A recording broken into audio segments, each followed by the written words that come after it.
on this day? In 1960, in Scotland, Oh, that explains a lot. Malcolm Ross, guitarist for Aztec Camera, among many other things. But Aztec Camera won. Oh, he's a good guitarist for many other people, bands, Yes. things. I like the name of the guy who formed the band Aztec Camera. His name is Roddy Frame. Roddy Frame. That is a very Scottish name. Roddy Frame. Yeah. Aztec Camera released a total of 6 albums. Highland See? Hard Scottish. Yeah, Highland Hard Rain in 1983, Knife in 1984, Love in 1987, Stray in 1990, Dreamland in 1993, and Frestonia, oh, that's Scottish, in 1995. And this says that probably their most popular song was the one we played, Oblivious. It's no Walk Out to Winter. Swear Walk out I'll to be winter. there. Swear I'll be there. We could have done Pop Will Eat Itself this morning, but we need to talk to Todd because there's no Pop Will Eat Itself in the system. Do you recall? I couldn't recall the names of any Pop Will Eat Itself records, songs. I remember liking Pop Will Eat Itself, and I still had, I think it's under my desk at the coronavirus work, a Pop Will Eat Itself leather, or not leather, but Levi jacket. Don't you remember Ich bin ein Ausländer? There we go. Ich bin ein Ausländer. That's a good one. And the lead guy in Pop Will Eat Itself is someone named Veston Pants. Yeah, this is Ich bin ein Ausländer. It's kind of a scary song. Yeah.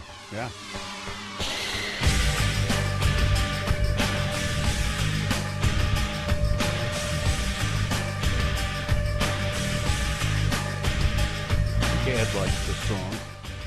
I don't recall if this is a safe for radio version of that song. I don't know. But it's scary.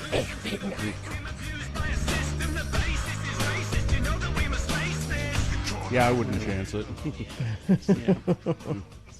They were an interesting band. Well, they were. We had them here. I think that's where I got they gave me that jacket, I believe. Mm-hmm.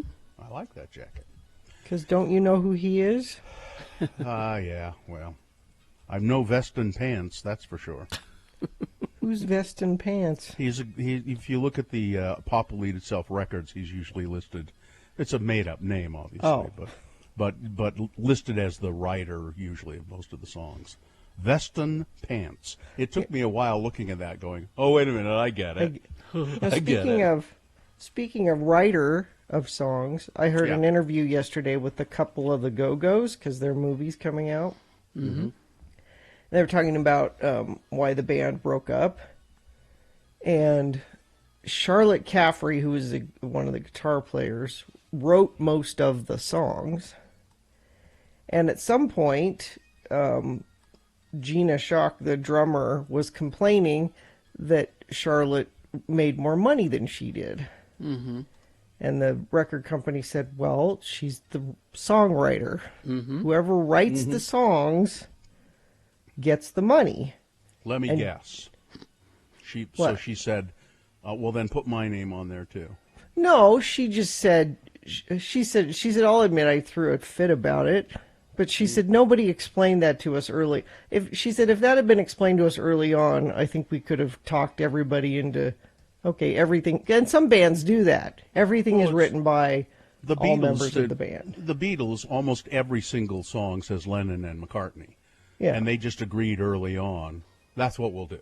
It's Lennon and McCartney, whether I do most of it or you do most of it or we do it together. It's Lennon and McCartney. I think that caused some friction later on, but it's true. That's where the money is. Words and Music by Sting. Yeah. That's what happened. Mm-hmm. Words and Music by Sting. Yep. Well, I don't feel well today. Tell everybody why. All right. Do I have to? Yeah, I think you should. I was just up kind of most of the night, but I have, intestinal disturbances going on in my lower tract and the thing, and I can't. And it's because shrimp roll and too much whiskey. That's what. That's a recipe for sick I guess. tummy. I have not been imbibing much lately, but yesterday for some reason. I don't know. The shrimp roll led me astray. Who did you make the shrimp roll? Or? Yeah, my wife made the shrimp roll. It's pretty simple, You got your shrimp and you chop them up and you put some celery in there and some lemon juice and a little bit of mayonnaise, and you got shrimp roll. And what really probably killed me. So that doesn't sound like it would hurt your stomach so much, but then you have a brioche roll. Mm-hmm. And you just hose the whole thing with butter, melted butter. So, like you do with shrimp, with a lobster roll. It's the same thing, except with shrimp. And you hose it. I mean, it just when you take a bite and the butter just kind of drips off the.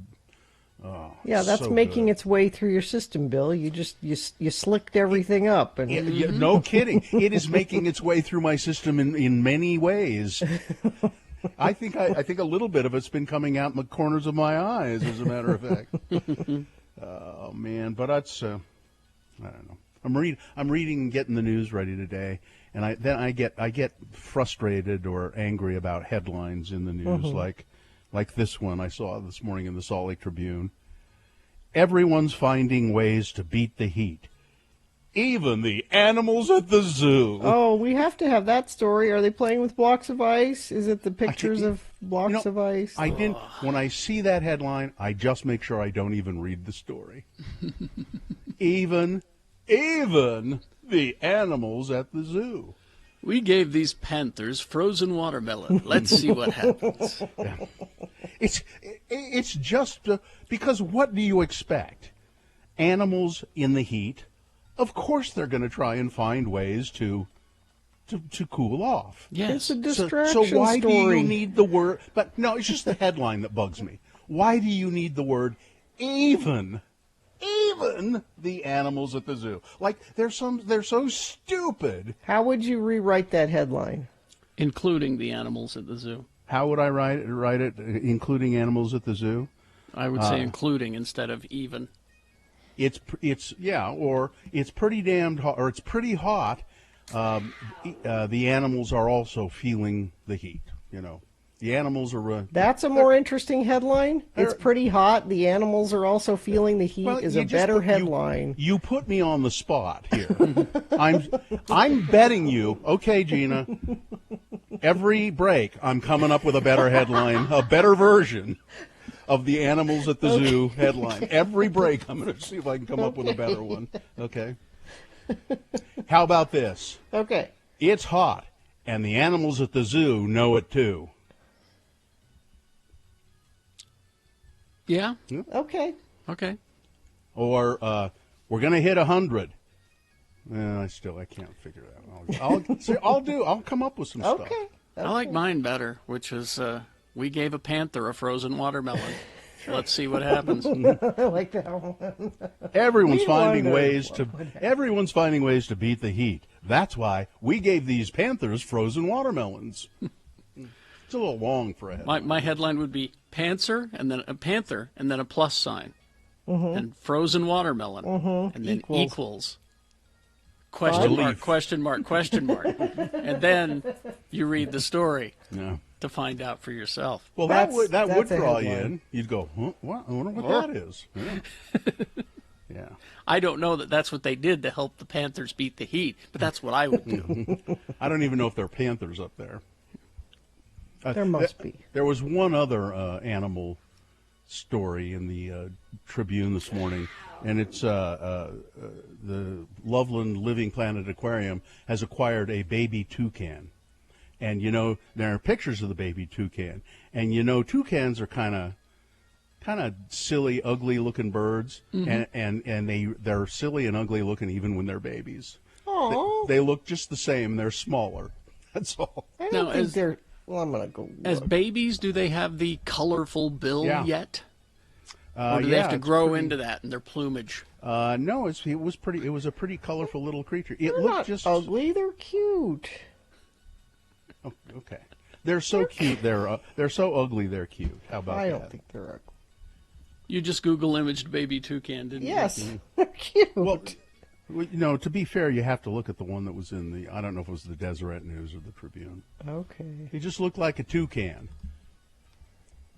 And I thought he was about to sell me some breakfast cereal. Yeah, the ones that you Google image are pretty darn cute. Of course, those are Those are They're professional model toucans. Yeah. yeah. Because then there's a couple of them that are like from news stories, like Bill's talking about, and they're not attractive very much. And then there are like little ones, like toucan chicks. They're born with yellow bills, Yeah. and they're this odd kind of gray instead of their colorful, beautiful plumage. Yeah. I mean, I don't have anything against toucans. Don't get me wrong. Well, why should you? What'd they ever do to you? Yeah. Nothing. I like them. Katie, who do you keep smiling at? The baby toucans that we have on the board that are going up on Radio from LTV. Oh, on x96.com/live. Oh, there we They're go. Yeah. cute. Okay. Yeah. Cool. They're funny looking, but I have an attraction to funny looking things. Yeah, so. they are. That's what I mean. They're Ugly kind was of funny looking. Ugly was a bad choice of word. They're just funny looking. All right. Well, let's get this going then. Yeah. So I guess we'll once again wade into the world of check-ins at 877-602-9696. And I don't know, I'm getting pretty close to pulling the plug and thinking about pulling the plug and draining the check-in swamp, as they say. But if you want to check in with the Radio from Hell show, this is your last chance to do it before the weekend. 877. Oh, jeez. Does that make it special? Yes. 877-602-9696. Call, check in with the Radio from Hell show. We'll be back after a couple of minutes to officially begin the show, and then we will take your calls, okay? X96. The 2020 Radio from Hell International.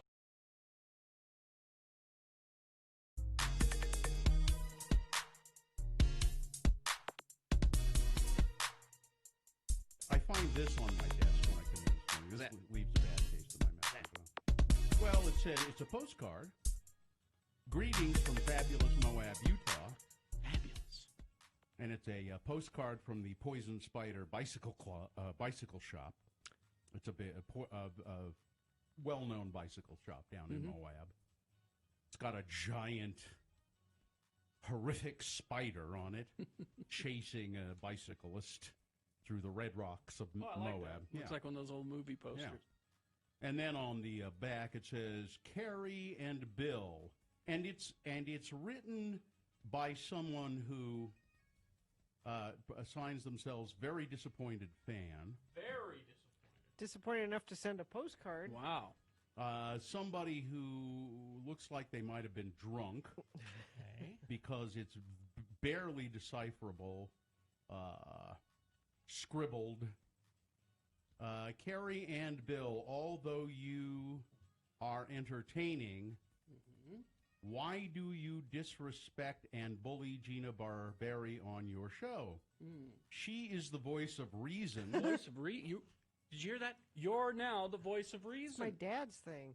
Intelligent and kind. I guess this is kindness.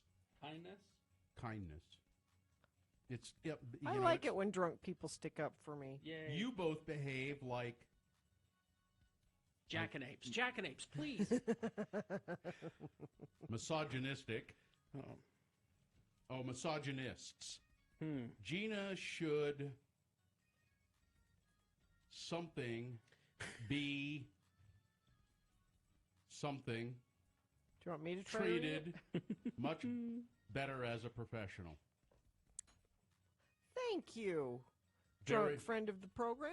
Very disappointed fan. See if that doesn't look like a drunk person wrote it. Or no, you know what? I just changed my mind. It was written by an ancient person, an ancient human being. It's a former Tom Barberi fan who now, like Sheena, I am not a crackpot. Oh, I appreciate that. This took effort. Yeah. They had to very old purchase a postcard, buy a stamp. It's a retiree in Moab. Anyone can send an angry email. That takes no effort at all. An angry postcard. This took It's by someone effort. who doesn't know what email is. They're so old, they don't know what email is. I appreciate it. I think you should. It's your old fan in Moab. In Moab. I'll take it. Signed Old Timer in Moab. Well, you should take it. It's great. Can I keep that? I want to keep that. Yeah. It's Gina's fan mail. Okay. What? She gets it from prison and Prison I'll mail. take the fans I can get. And You, the you elderly. go to a show with the fans that you have, Ben not Marsh. the fans that you want. Ben Marsh and the Old Timer in Moab. I got me a free postcard out of the Poison Spider Bicycle Shop, and I'm sending this to those misogynists. Another thing, I am very happy with this. You should be. I will tweet out a picture of my fan. Said, oh, Gina had a couple of glasses of wine and fired off some postcards, huh? right. Yeah, how do we know Moab. that? That didn't come from Moab. This isn't from Moab. It's a postcard that you got when you were bicycling before you married your husband in Moab. When you came back with chafing. That was just after I got married. Remember, I was pregnant and I didn't You know. were. Oh yeah. Mm-hmm. That's right. That's right. You were trying to impress your husband. Yes. The one and only time you went biking with your husband. That was it. He now do I recall? You got a new bike. You Yeah. bought a bike. Yep. And that was the only time you rode that bike. Yeah. It doesn't. It's too big for me. Is it still? It's too big. I can't sit on it. My feet don't touch the ground when I sit on it. Then why did you buy a bike that was too I big? didn't. He bought it for me without me, Yeah. thinking I was a statuesque woman. So is it still hanging in the garage? Yes. Just another, Just waiting for his second wife? Yes. just one more bit of evidence that he has no idea who you are. Excuse me. Still His waiting. third wife, yeah. It's hanging there waiting for his third Third wife. wife, I'm yeah. sorry. His third wife.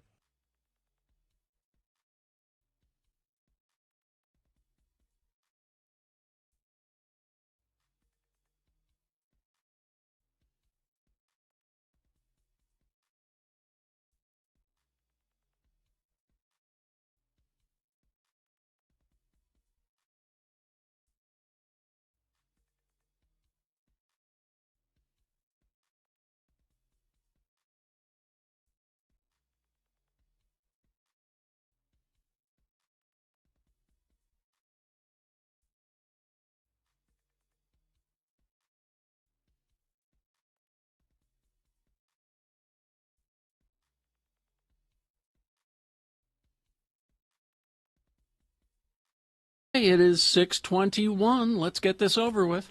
We will officially begin the show and then go to your check-ins in just a second. But Gina, a new headline for. So the original headline was "Everyone's finding ways to beat the heat, even the animals at the zoo." How about this? Everyone's finding ways to beat the heat, and those panthers with frozen watermelons up at the zoo are no exception. Okay. All right, let's officially begin the program, shall we? During the month of July, Scott Hale's offering a $29 AC tune-up. Call Scott Hale, 801-264-HALE. The moon is a waxing gibbous moon. It's 89.2% of full. It'll be a full moon on August 3rd, which would make that Monday, isn't it? We'll have a nice, beautiful full moon in the sky on Monday. Today, the moon will rise at 6:49 p.m. Today being Friday, it's the 31st day of July. July. It feels like March. I got August stuck on my Still brain all of a March. sudden. Tomorrow is August. Yeah. It's the 31st day of July in the year of our Lord Jesus Christ 2020, and you're listening to the Radio from Hell show starring the Lords of Morning Radio, Carrie Jackson and Bill Allred and Gina Barberi. Katie for short, there she is. She is back in the studio in Salt Lake, producing the show, keeping things running, and doing just a wonderful job as usual. And we also have Skip, I believe, and Miriam in the producer's booth. It's National Avocado Day, National Raspberry Cake Day. It's National Mutt Day. Ooh. It's National, and this is a day we won't be celebrating for a long time to come, National Talk in an Elevator Day. Nope, never again will we celebrate that. And it's also the last Friday in July, you know. It's always Let's Get Gnarly Day. Okay? I don't know. Let's get gnarly? Yeah, how do I it's do that? What do I do to get gnarly? If you have to today? ask how to get gnarly, dude, you don't know gnarly. You'll never get gnarly. That's right. All right, let's go to your check-ins at 877-602-9696. One of you understands the value of being able to check in on this last day of July before the weekend. All right, let's go to Johnny. Hey, Johnny, how are you? Hey, this is pretty good. I wanted to say something to Gina. Yeah. Give her a... She's been telling everybody to wear masks, and that's probably pretty good because the bus driver yells at you if you don't wear a mask. Good. So, Did you get yelled at, Johnny? anyway, yeah. Well, anyway, I was driving, my car broke down, and my phone was dead, and I wanted to call AAA, and so I went into this bar. So I put on my mask, like Gina tells me to. Sure. Yes. And I just walked into the bar, and they said, "You're not fooling anybody with that mask. Get the hell out of here." So I'm going, well, what? I don't know. Maybe I looked like somebody that they just bounced out of there. Yeah. It's quite a story, Johnny. Hey, Johnny. Yeah. Johnny, do you know that everybody's finding ways to beat the heat, even the animals up at the zoo? Frozen watermelon. That sounds good. Yeah. It does, doesn't it? You get Well, Johnny, I'm glad you did the right thing, even though those people in the bar didn't appreciate that you were doing the right thing. Maybe I looked like somebody that just bounced out of there or something. I don't know. Might have been. Was it a proper mask? Or was it something else?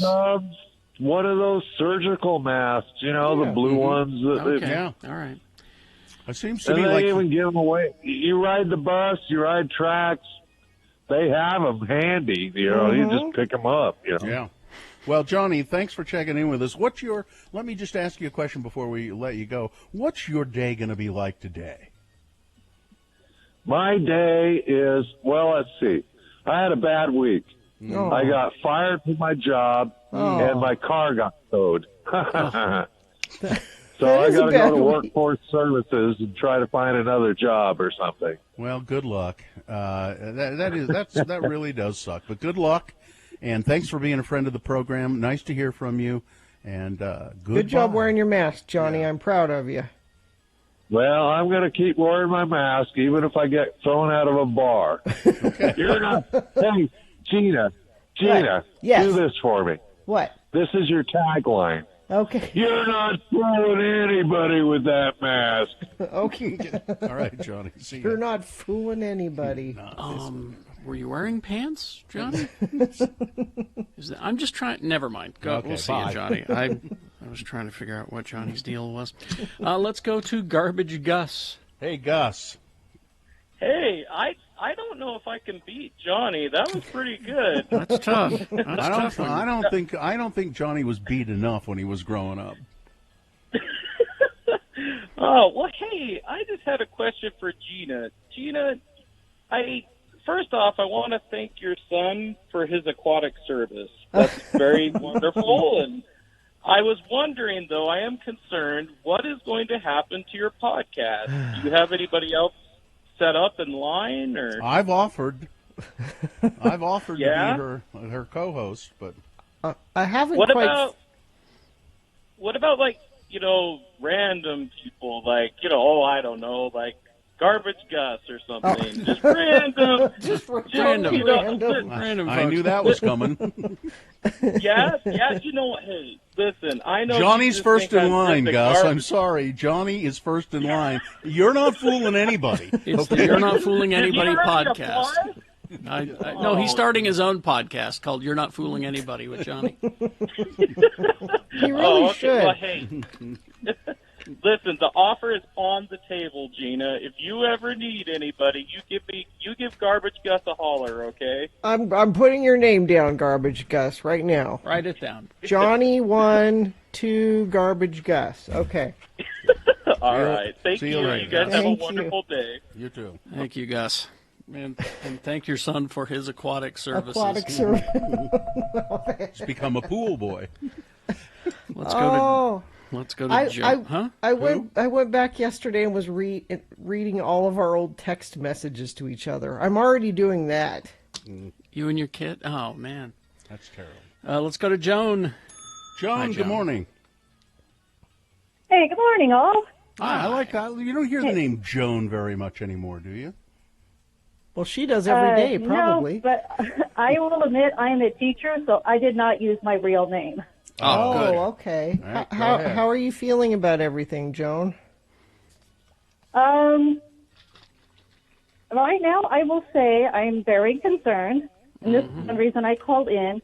Okay. You guys may have heard that they have the COVID-19 manual for public schools and whatnot. It's What, 101 people pages. may not know, and I believe Joan, it's on page 7 of this manual, Joan, is that it, yes.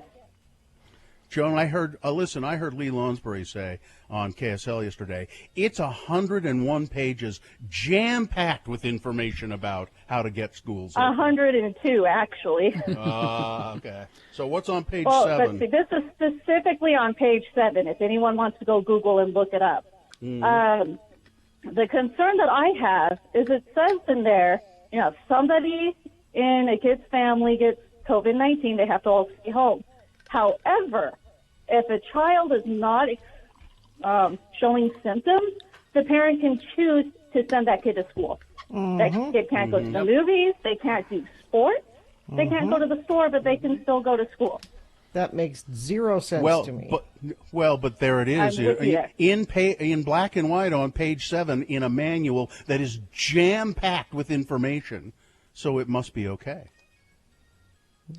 Oh, and the funny thing is that specific sentence is in bold letters and a different color font. So it stands out.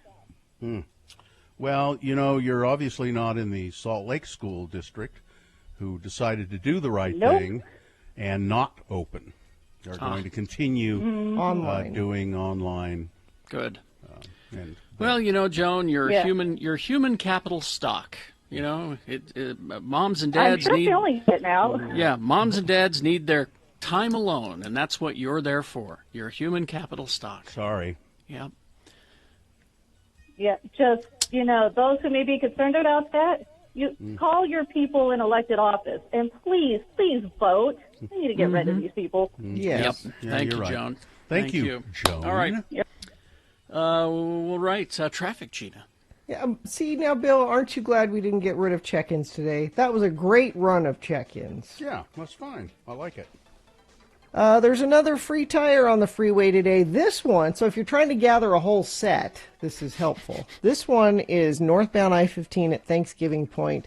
Be sure to stay on the far left lane if you want this one. It, too, is leaning up against the center median.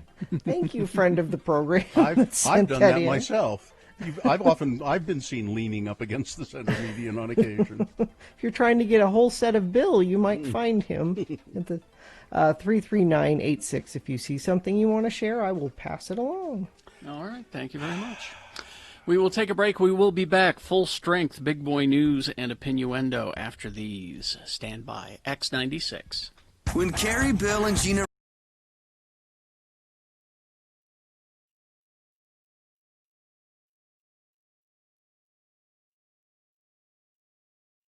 It is the 23rd century. Humans have left the lowly confines of planet Earth and have sought their destiny among the stars. While many things have changed, one constant remains: the need for young men to venture forth and do the work of the Lord.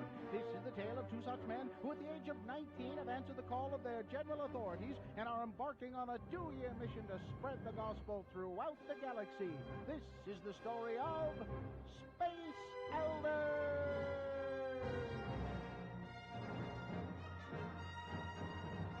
In this episode, we find an old adversary of Butch and Lehigh planning their demise. So, bounty hunter, you will bring me Christiansen? Jabba the Hutt was very fond of his rancor. He paid me more for a complete set of missionaries. Christiansen made me look weak in front of the Emperor. Only by turning Christiansen to the dark side will I be able to regain my place by the Emperor's side. 100 Jensen. Sell him to that slug, Jabba.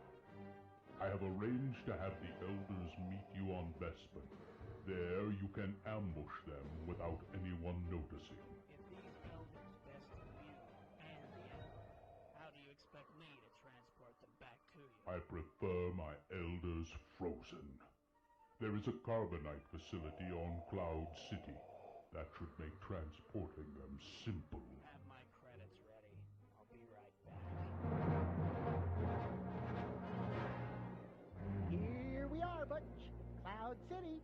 It sure looks like the holograms they showed us in school. I don't know, Lehigh. I always get nervous when I stand on a city that's floating miles above the surface. Are you sure this is the right place?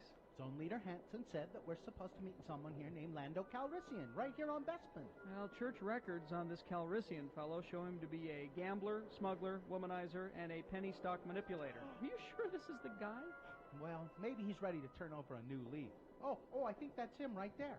Hi, and welcome to Cloud City. I'm Lando Calrissian. I run the mining operation here on Bespin. Can I offer you a beverage? Perhaps some malt? I love a malt. Liquor? Oh, no, we don't drink, Mr. Calrissian. I'm Elder Christiansen, and this is Elder Jensen. Hi. We represent the Church of Jesus Christ of Latter-day Saints. You know, the Mormons. Now, our zone leader said that you might be interested in learning more about our religion. Actually, no. We have some common acquaintances. I've made a deal with the Empire. Well, they'll leave me alone if I introduce you to this guy over here. Elders, this is Boba Fett. Boba Fett, Elders Christiansen and Jensen there. Gotta go now. Got a city to run. Bye-bye. Well, Mr. Fett was up? Well, hi, I'm... Hey, I'm all tied up! Cool toy. I need to get me one of those. We could convert more people if we could just tie them up first. Now, Butch, I don't think we would be allowed to hog-tie prospective converts. Excuse me, Mr. Fett, could you untie me now? One down, one to go. Don't push my companion in that hole! Whoa! What have you done to my companion? Is Butch dead? No, he wouldn't be worth much to me dead. Jabba wants to see him die in person. Your companion is frozen in carbonite. Now, if you would be so kind as to throw yourself down in there, we can get on with this. You're going to take us both back to Jabba's palace? No, you have an appointment with Darth Vader and the Emperor. Cousin Darth? Oh, my. Hey, get over here. Sorry about this, Butch, but I need you to do something for me. Ah! Oh, I guess you weighed more than I thought in this thing, Butch. I'm sorry, Mr. Fat. I hope my companion, who's now frozen in carbonite, wasn't too heavy. Oh, geez, what do I got to do now? I better go for some help. Never leave your companion, Lehigh. Mr. Kenobi? It is the first rule. You must never leave your companion. Obi-Wan! Come back, I need some help. Oh, well, I guess I can put you on my luggage rack like this, Butch. Come on, let's go. Will Butch be able to serve out the rest of his mission frozen in carbonite? Can Lehigh really find a big microwave to defrost him in? Will Darth Vader ever get his revenge and once again become the Emperor's favorite lapdog? And where does Boba Fett get all those neat gizmos? Tune in next time to hear Butch say... on the next mind-numbing episode of Space Elders!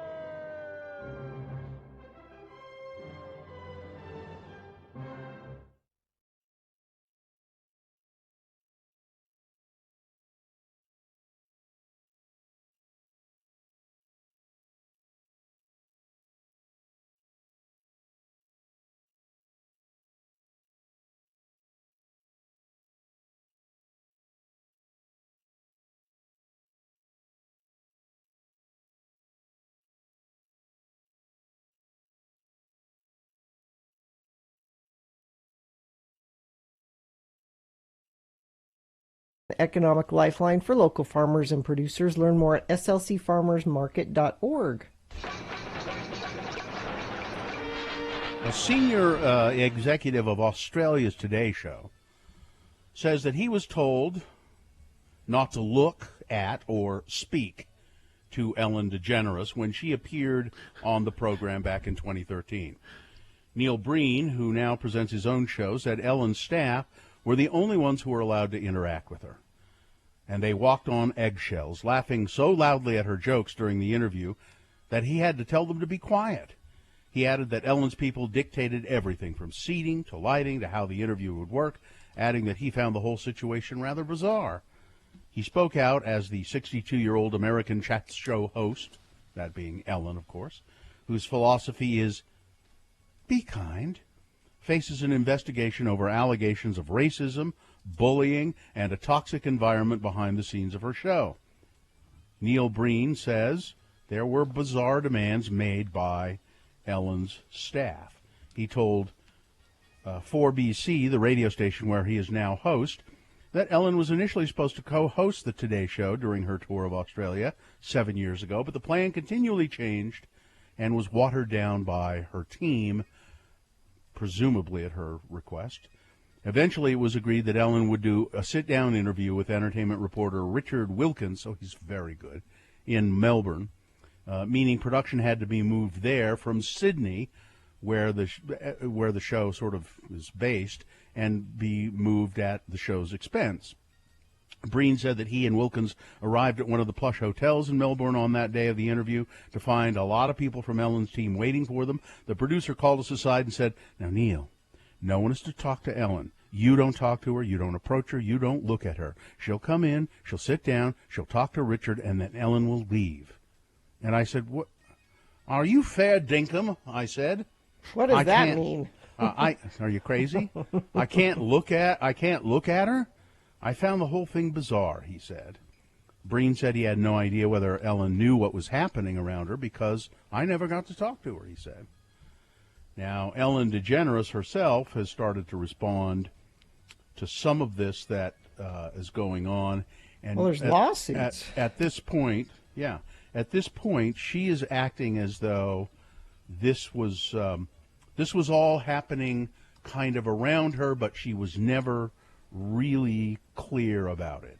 Don't buy that. She had to know. She has apologized to her staff, saying, on day one of our show, I told everyone in our first meeting that the Ellen DeGeneres Show would be a place of happiness. No one would ever raise their voice, and everyone would be treated with respect. Obviously, something changed, and I'm disappointed to learn that this has not been the case. So she's saying, I just found out that people have been yelling at each other and being rude. And she says, and for that, I am sorry. Yeah, I don't buy really, she doesn't know all no, that. I don't buy it either. Yeah. Although I don't, someone who is that successful, and I don't particularly care for her. When I watch the show, I don't care for it much. I just like, it gets a little too, I don't know what to describe the feeling I have about it, but it's just too skeevy somehow. It's planned earnestness. That's a good way. You know what I mean? Yeah, that's the way to put it. It's very planned sincerity. And I have a little trouble with that, so I don't like it. But she's lying. She's lying. She knows what's going on. Of course she does. And good news about the Emmys this year. They'll be they did a full slate of nominations, and all of the contestants, the nominees, I should say, will be at home. And I think because Jeremy Irons lobbied for this. He's been nominated for Watchmen. Oh, good. He'll be. They said you all can wear your designer pajamas if you want to. Yay, if you're at jammies! Home, designer jammies are just fine. You can be in your pajamas for the Emmys. So I have some that I stole from the set of Watchmen to wear. It's good news, isn't it? Yes. I think we should have Jammy Day on the Radio from Hell show. I don't. Come like on, that. jammy day. I don't really have jammies. You want to see me in a torn T-shirt and a pair of boxer shorts that are Yes. too big for me? I have a onesie that is perfect. That when I stand up, they fall down to my ankles. When I have to get up and go to the bathroom, I have to hold them up at my waist. We're doing onesie day here, at least in the studio. That's what's going to happen. Salt Lake City schools will start the year with all classes online, making it the only district in the state to not have any students returning in person. The move, which was approved by the district's Board of Education Thursday, is a reaction to the high number of coronavirus infections that continue to trouble the capital city. After more than 2 hours of discussion, members decided it was less risky to keep kids at home, at least for the first month back this fall. Getting our kids back into classrooms is important, said the board's president, Melissa Ford, in a virtual meeting, and we intend to do that as soon as we feel that it's safe. The decision came in a much tamer meeting than the chaos that colored the board's debate on the topic last week, which ended then with an impasse. One member, though, Michael Nemelka, still voted against the plan Thursday in a 6-1 roll call vote, and with his camera turned off this time, he said he will continue to believe that teachers who want to continue with the remote instruction are simply being lazy. By the way, children, in a new study, it says that children probably carry the coronavirus at very high levels. Mm-hmm. It's been a comforting they're refrain. immune. The president said they're immune to it. That's been a comforting refrain in the national conversation about reopening schools. Young children, they're mostly spared by the coronavirus. They're immune. Their immune systems are very strong, very good immune systems, great immune systems, strong, good-looking immune systems, wonderful kids, and they don't seem to spread it to others, at least not very. No, that's not the case. It's not the case. A study on Thursday introduced an unwelcome wrinkle into that smooth narrative. Infected children have at least as much of the coronavirus in their noses and throats as infected adults do, according to the research. Indeed, children younger than age 5 may host up to 100 times more of the virus in the upper air because they got more boogers. You look at a little kid's nose, it's full of boogers. Gross. And those boogers are holding the coronavirus in there. That's so okay? gross. But it's true. So don't tell me that we're going to send them all back to school. By the way, speaking of the unspeakable, he who should not be named, so he floated delaying the election. Despite having any authority to do that, Congress could do it. They never have done it. They won't. Trump tried to walk it back because he doesn't think things through at all, ever. And by saying that about delaying the election, Republicans went, yike! That will hurt our re-election bids. Many of us are standing for election. And so Republicans started turning against him. Well, the president, we've never wars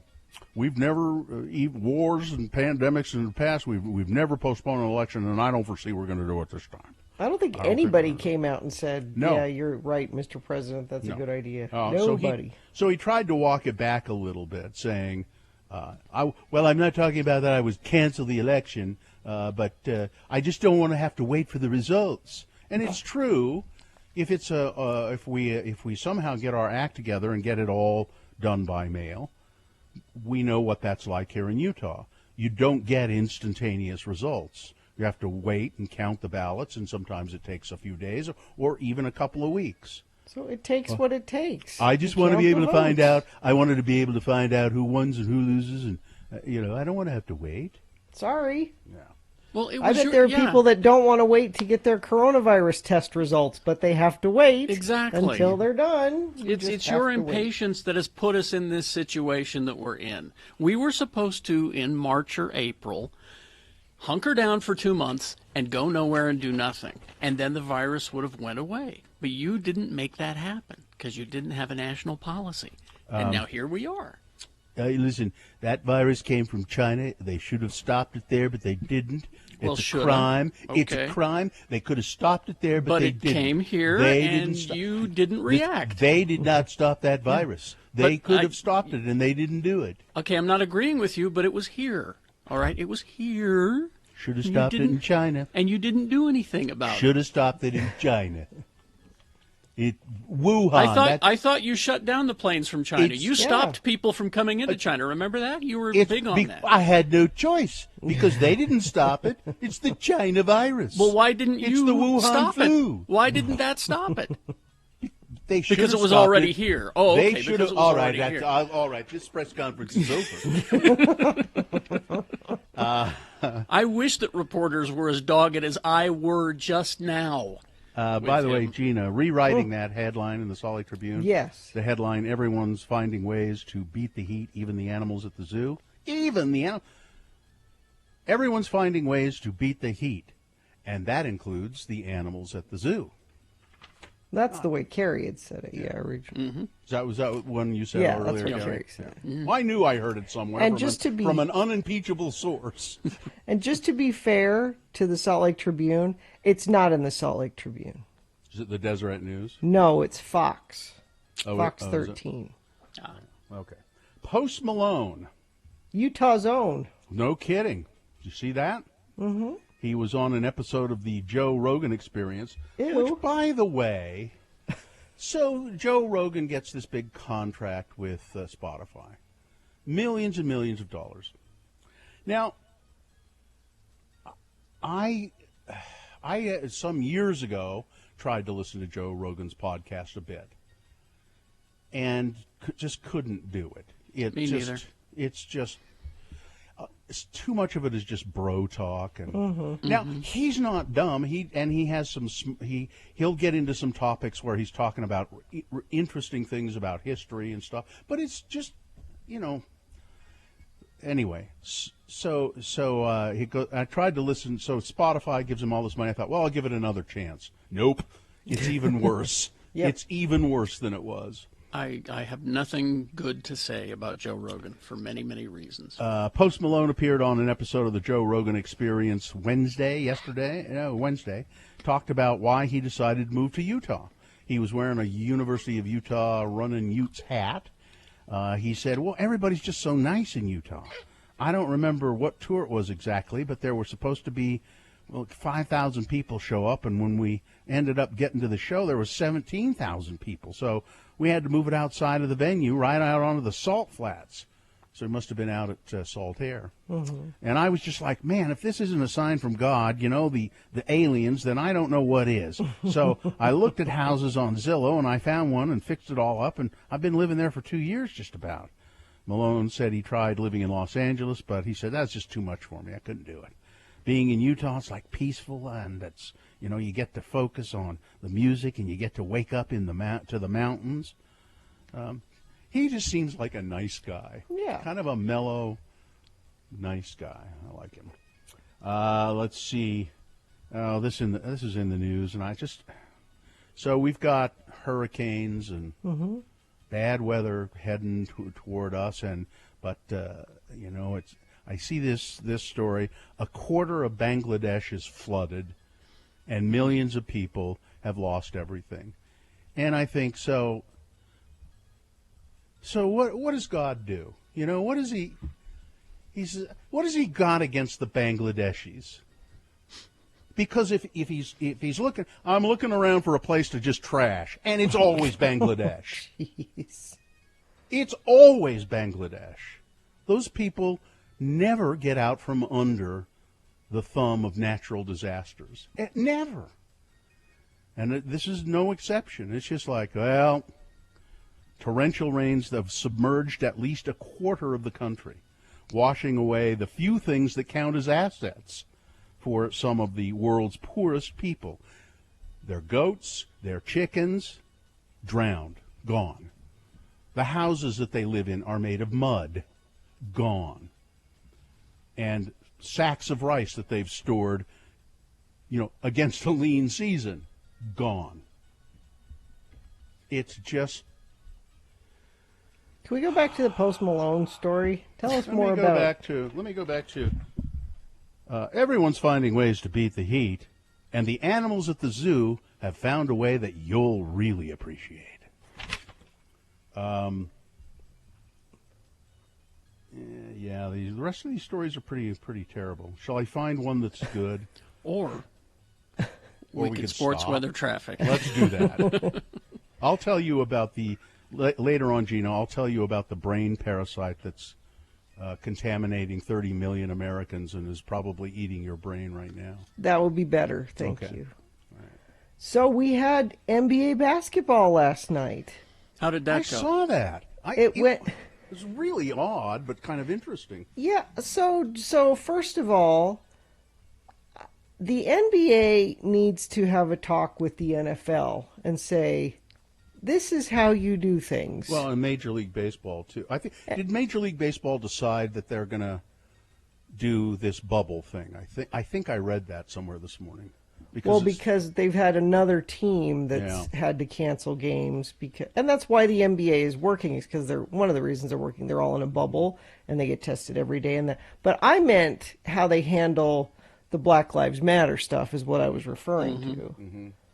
They have all gotten together, and last night before the game, both teams and coaches and support staff, every single one of them, locked arms and took a knee during the national anthem, and it was nice. And apparently the Jazz coach went over and stood at the Pelicans bench, and the Pelican coach stood at the Jazz bench. Yep, we're all in this together. Yeah, it was really and it was a nice. And the Jazz won. Yeah, they won 106-104. And I heard that. So that guy Rudy Gobert. That's not his name. I thought it was Gobert, but apparently it's Gobert. And I heard him talk. Do you know he's French? Yeah. Yes. Huh. Well, how does he play basketball if he's French? How does he play basketball? I don't get that.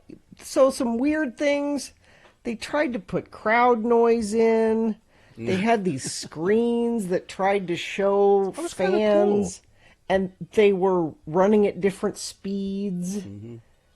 Like people run at different speeds in the stands. No, but I think they should just not bother with any of that. Just play the game. I watched a little bit of a baseball game, and it was just they had cutouts sitting in there, and then they had sound effects. The sound effects worked pretty well. The crowds, it sounded like there was a crowd there. Of course, then you see the cutouts, and you go, "Oh, that's interesting." It's creepy. It was okay. Just have the empty stands. And then they have the mascots there, like in the costumes, for baseball anyway, running up and down the stairs. Some of them walking around with snack trays. I mean, they're trying to have. Well, the Dodgers apparently, I think it's the Dodgers, have a cutout of Tom Hanks because he was a hot dog vendor when he was a kid. And at the stadium or Dodger Stadium, and so they have a cutout of Tom Hanks as a hot dog vendor, and he has recorded for them, "Hot dogs, get your hot dogs. It's not a ball game without a hot dog here." So they're trying, but the NBA seems to have figured it out. There are no positive cases in the last 2 weeks, I don't think, for the NBA. Right, yeah. So. The bubble seems to work. Yeah, so there's your sports. Weather, hey, it's 80 right now. Is it really? Yep, already. Wow. We're in a heat advisory, actually, for the next, till Monday at least. Probably going to at least tie, possibly break some records this weekend. Today, we're anticipating a high of 102. Tomorrow, 103. It's it will tax even your patio misters if you have such a thing. that's even too hot for the patio.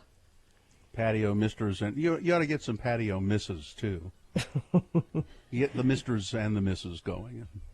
Traffic, we've got a crash, I-15 northbound approaching 53rd South in Murray. Cars are on the left, shoulders not causing delays, but Highway Patrol isn't quite on the scene yet. Traffic may slow once there are flashing lights in that area.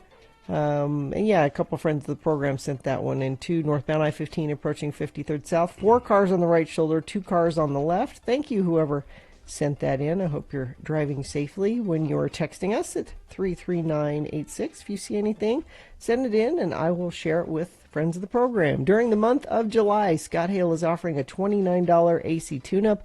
Call Scott Hale, 801-264-HALE. All right. Thank you very much. We will take a break. We will be back. Coming up, round one of your boners and some big boy news and opinioendo and more, all on the way. KXRK Provo. It is the 23rd century. Humans have left the lowly confines of planet Earth and have sought their destiny among the stars. While many things have changed, one constant remains: the need for young men to venture forth and do the work of the Lord. This is the tale of 2 such men who at the age of 19 have answered the call of their general authorities and are embarking on a 2-year mission to spread the gospel throughout the galaxy. This is the story of Space Elders! Today, we join our elders as they are about to encounter the Borg for the 2nd time. Man, these Borg ships sure are sparsely decorated and poorly lit. Well, I sure hope we get to spend more time with the Borg this time. I mean, last time we didn't even get to the first discussion. I am 5 of 7. I am here to show you the way. Hey, that's why we're here too. Hello, Mr. 5 of 7. We met your cousin 3 of 7 last time. I'm Elder Christiansen, and this is Elder Jensen. Hi. We represent the Church of Jesus Christ of Latter-day Saints. You know. The Mormons. Yes, your exploits are known throughout the collective. Hey, Lehigh, we're famous, huh? All Borg are one. Whatever one experiences becomes available to all. Well, that would speed up fast and testimony meetings. Say, where are you taking us? To her chambers. She is expecting you. I don't like the sound of that. Welcome, elders.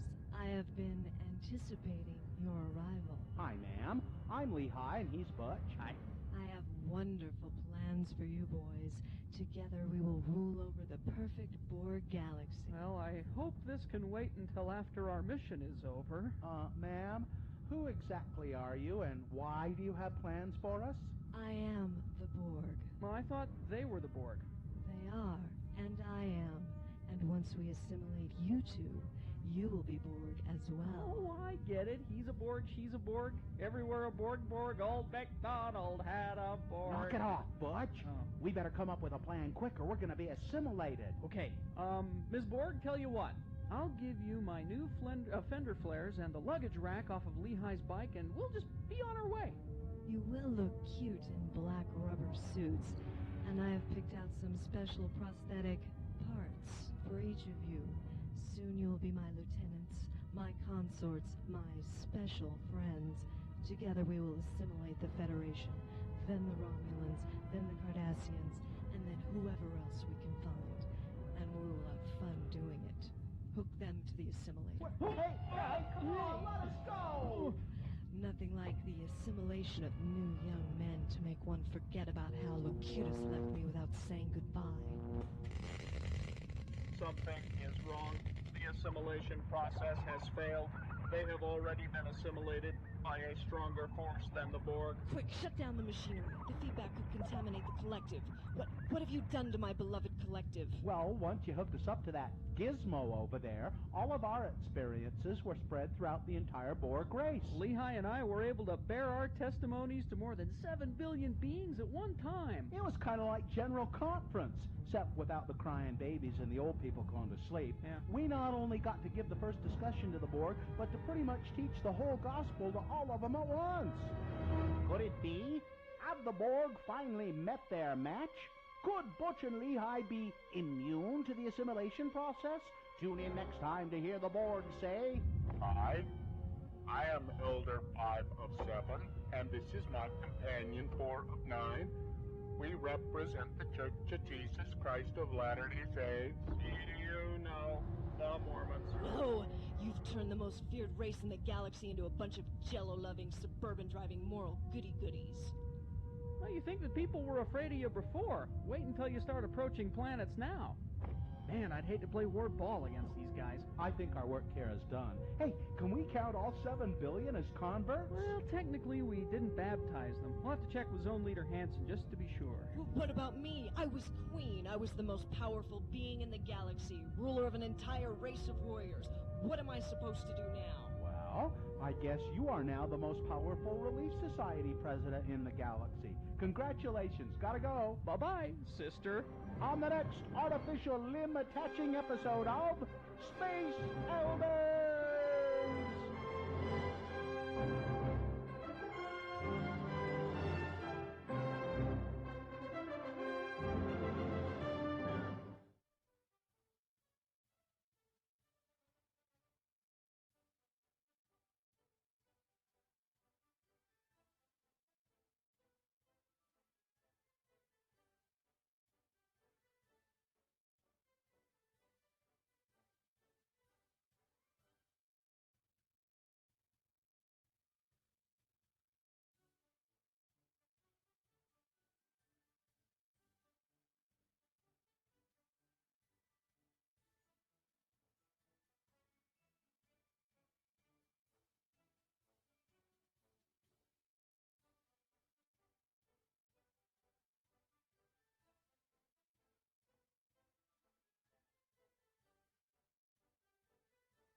Okay, 7:04 right now.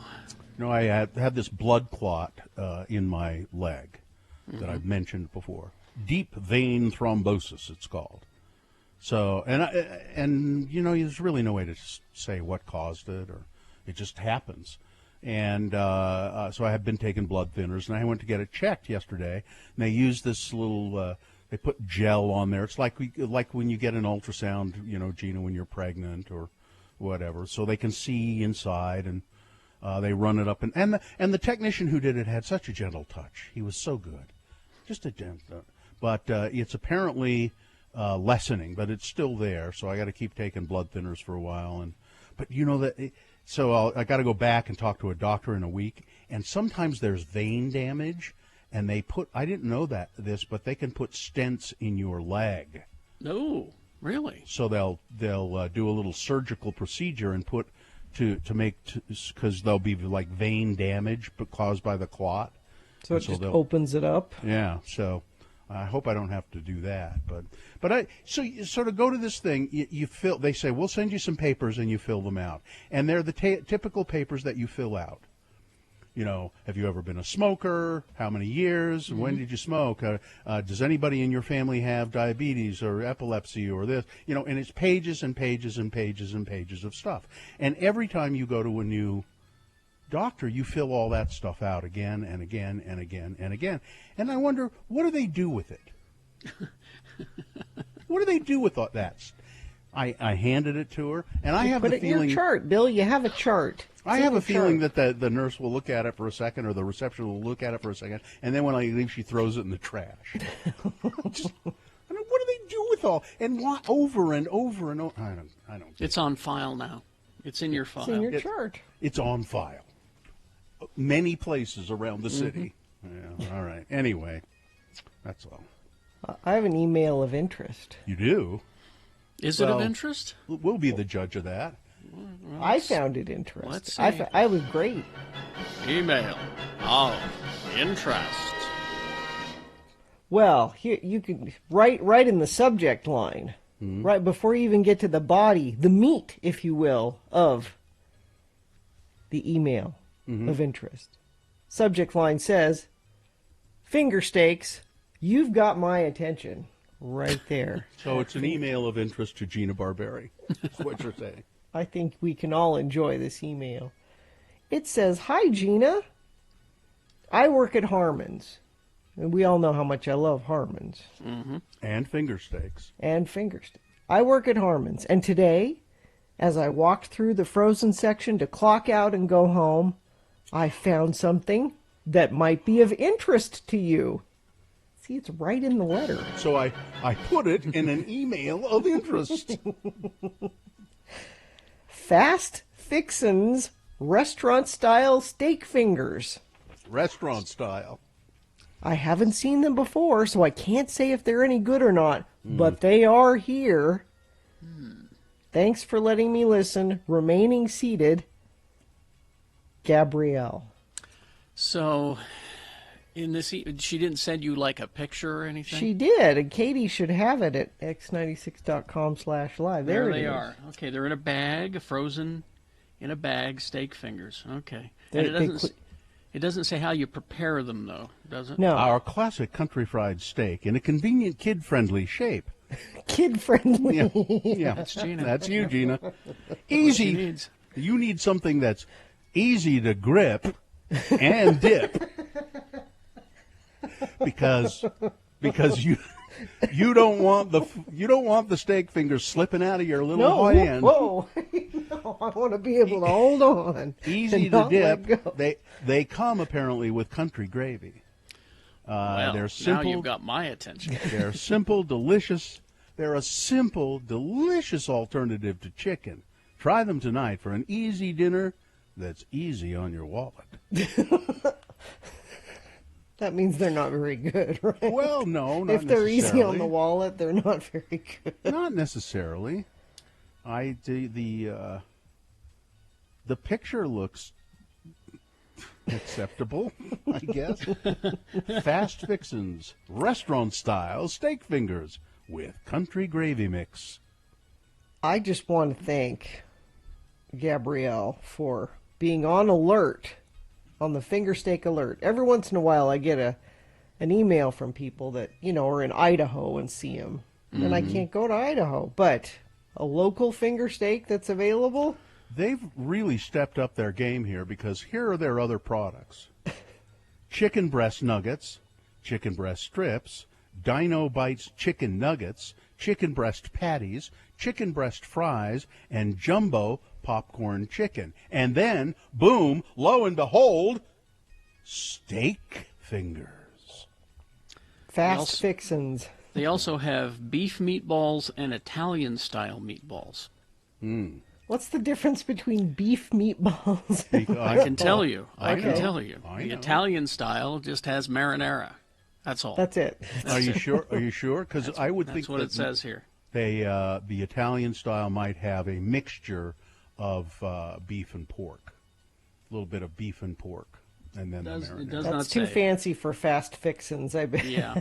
You're making a lot of judgments on this company that you know very little about. That's true. Here's a tab that says, check us out. Unbelievable taste, unbeatable value. Family-friendly entrees for every taste, as long as your taste isn't too exotic. Yeah, all of the references to how their value and that It's makes me interesting. think that doesn't taste very good. It's interesting that Harmon's has them, because from what I can tell, they're mostly a Walmart/Sam's Club kind of staple. Well, I think they probably brought them on because they know Gina's been on a quest for. Here's some recipes, new ways to enjoy Fast Fixin'. They'll show you how to use their products to make a handful of club sandwich. Yeah, I don't know.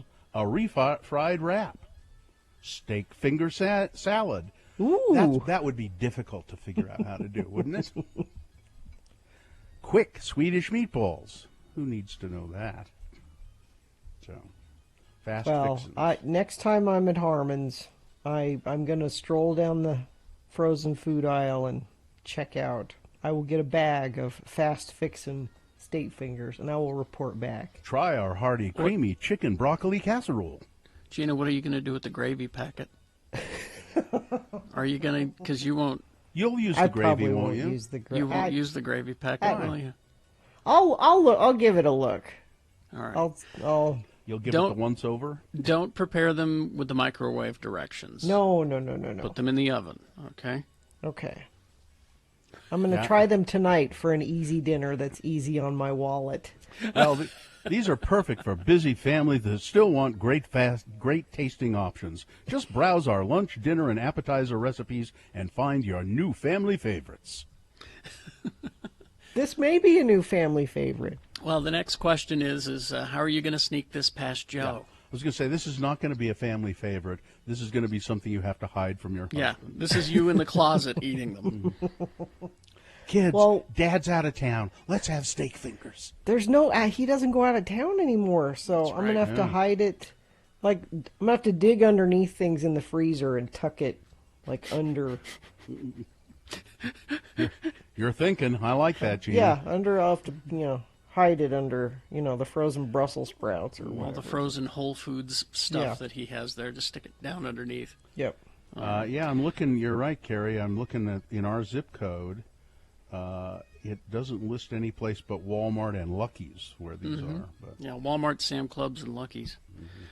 But if you can get him a Harmon. Did she say which Harmon's location? She didn't, but I'll go to the big Harmons. I don't know if my tiny Harmons will have them, but I'll go to the big Harmons. What I have found is that not all Harmons carry all the same things. It's different Harmons have different things, I've found. But anyway.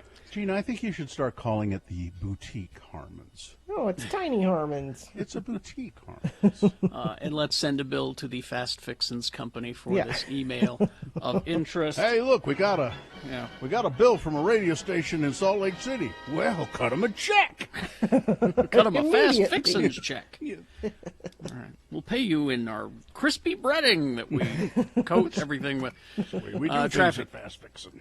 Traffic. A lot of cars involved in the incident northbound I-15 in Murray. At least 5 cars are on the left shoulder, 1 on the right. Debris in the roadway causing issues, so major slowage northbound I-15 in Murray possible. I would avoid that area if you can. I don't have any other accidents to tell you about, though, so that's the good thing. And if you see something, you can text it to us, 33986.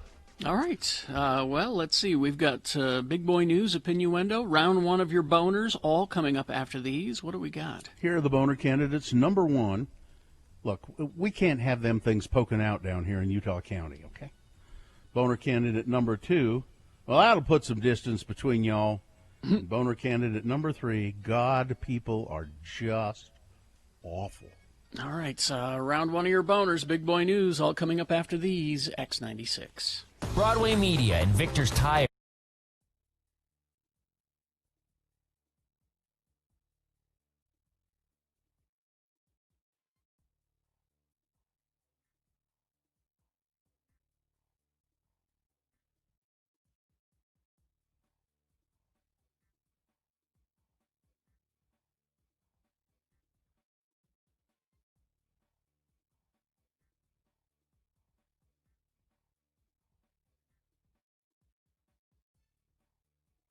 Now, I have a little bit of advice for people for St. Patrick's Day. Okay. I saw this online today, and it says these are clever things that you can do. I bet they're not for your St. Patrick's Day shenanigans.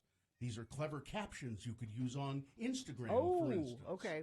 And I'm saying if you do these things, you're a fool. You should not. Here, St. Patrick's Day captions for friends and loved ones on your Instagram posts. So as you post your stupid Instagram drunken pictures, you should caption them with things like this. I'm not Irish, but kiss me anyway. No. Don't do that. This is clever.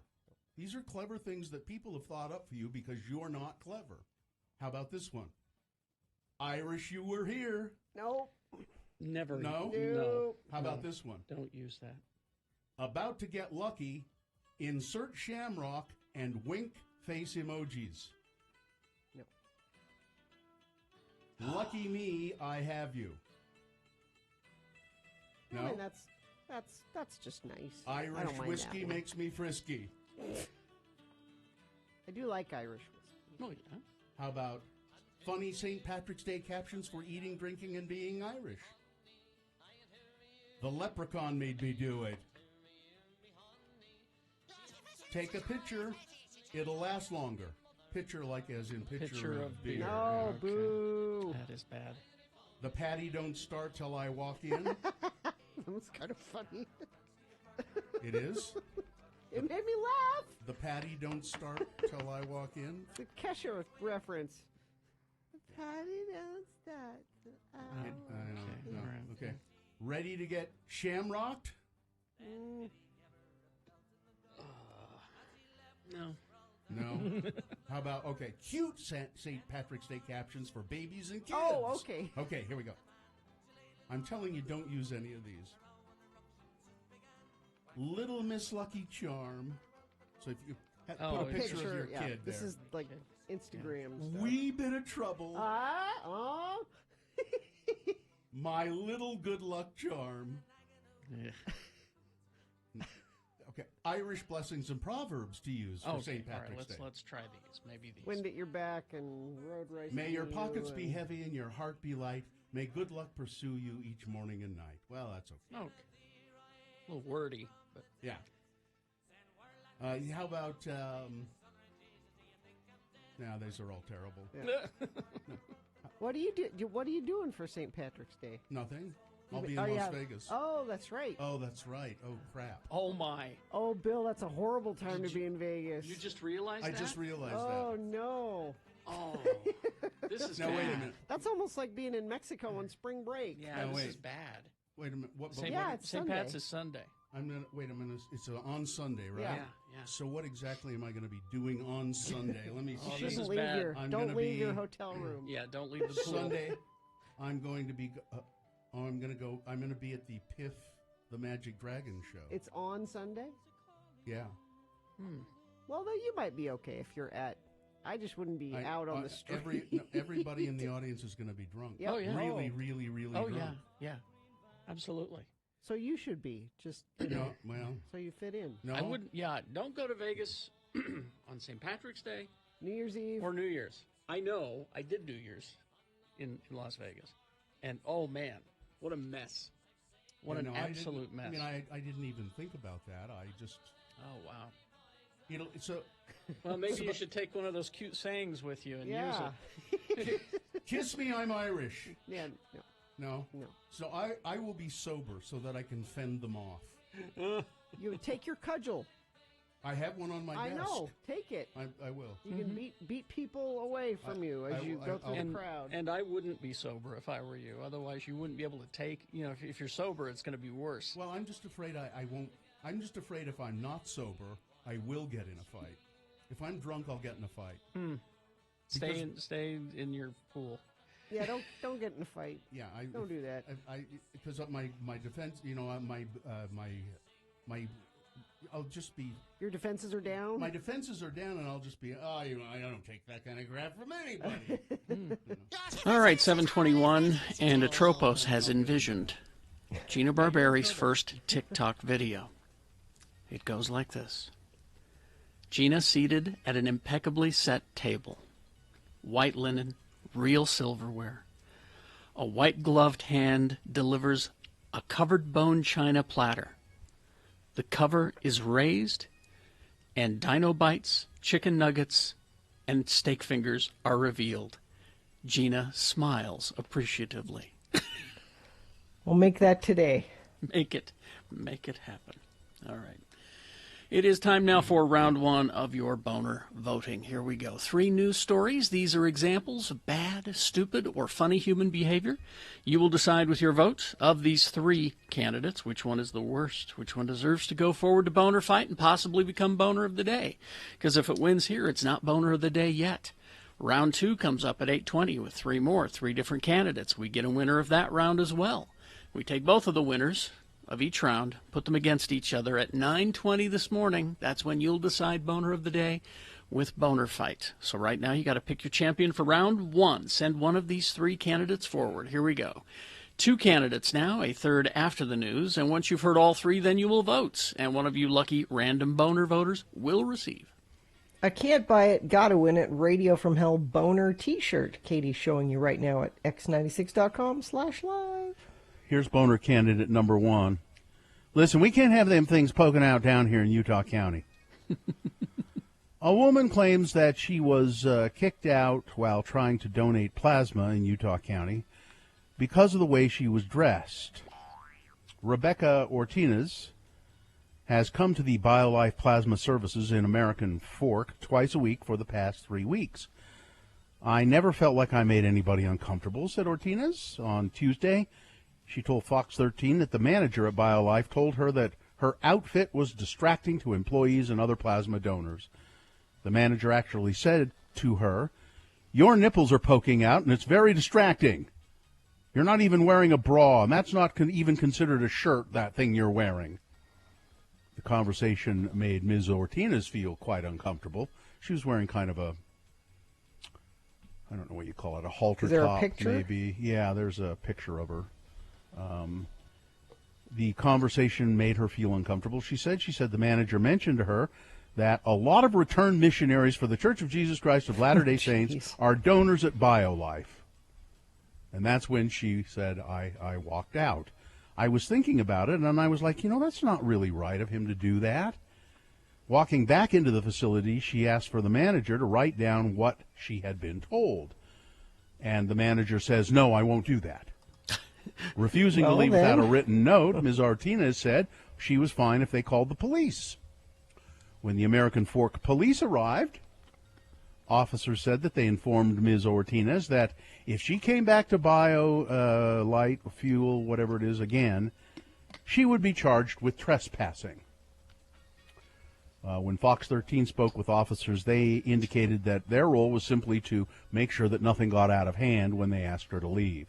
In a statement, a spokesman for BioLife wrote, "Our goal is to ensure BioLife standards are clear to both our employees and donors visiting the center." The spokesperson indicated that they are reviewing protocols across all of their facilities to ensure that they're being communicated effectively and applied consistently. Ms. Ortiz says about the manager, "I don't think she was necessarily being mean and trying to make me not give plasma. I think she was just being ignorant." Boner candidate number... It's just like a tank top. Yeah. But it's a crop tank top. So yeah. it's... And I mean, okay, maybe you could see her nipples underneath the outline of them. If Bill was donating plasma, you could see his nipples. They're always on display. I've always got pokies. That's You've been just stopped the way at the airport for those. It's a genetic condition. I've got jets. I was born with them. Anyway, I was just kind of, that was pretty mean, I thought. Yeah. We can't have them things poking out here in Utah County. Boner candidate number 1. Here's boner candidate number 2. That'll put some distance between y'all. A Florida man was arrested for allegedly firing his gun inside the lobby of a Miami Beach hotel because people were not practicing social distancing. Douglas Marks, accused of squeezing off a couple of rounds at the Crystal Beach Suites on Monday. Marks confronted a mother and a son duo sitting on a lobby couch and said, "You aren't social distancing." The mother, Veronica Pena, and her son ignored Mr. Marks and remained in place. Marks then allegedly said, "Well, let me take care of it then. I have 2 people not following directions," and then he fired several shots into the air. Nobody was injured, which Marks admitted to claim. He said, "Yes, I did it. I fired 4 warning shots." That'll put some distance between y'all. Boner candidate number 2. I expect Gina will use this technique at some point. She'll get so frustrated. What's that, Carrie? It's my gun that I would use to make sure we social distance. Oh, okay. Coming up in a moment, boner candidate number 3. God, people are just awful. All right, let's see. We got boner candidate number 3 coming up after this. Big boy news and opinioendo, brought to you by Moochie's would like to thank their loyal customers for supporting their locally owned and operated stores. Moochie's is offering free delivery or pickup within designated areas. Call your local Moochie's to order. Dr. Anthony Fauci is very happy for Brad Pitt and his Emmy nomination for playing me, Dr. Fauci, on Saturday Night Live. He said, "It doesn't really go to my head, but I think it's interesting. It's kind of surrealistic, It's surrealistic that he's been nominated for playing me." The White House coronavirus pandemic advisor added, "I don't get distracted by it, though. I really have to focus like a laser beam on the things that I'm responsible for." If you didn't see it, I'm sure it's available on YouTube. excuse me, Brad Pitt played Fauci during a cold opening in late April. And because Dr. Fauci had joked, if they ever do a movie of your life, who would you want to play? And he said, well, I'd like Brad Pitt, but I think that's kind of out of the question. And so Brad Pitt ended up doing a little sketch as Dr. Fauci, and it was quite charming. And well, yeah, it was charming, but was it Emmy-worthy? I mean, it was okay. I don't know. Well, let's see what the category he did a good is. impression. Maybe it's guest. Maybe guest on a comedy show. I mean, or like I something. said, it was okay, but yeah. I wouldn't say that it's Emmy nomination worthy. You know. Well, it wasn't. It was not a brilliant performance and or impression, but the overall concept and the way they did it was quite charming and nice. I think people just want excuses to even adjacently give Dr. Fauci some recognition for something. And let me tell you right now, Brad Pitt is one of my favorite actors.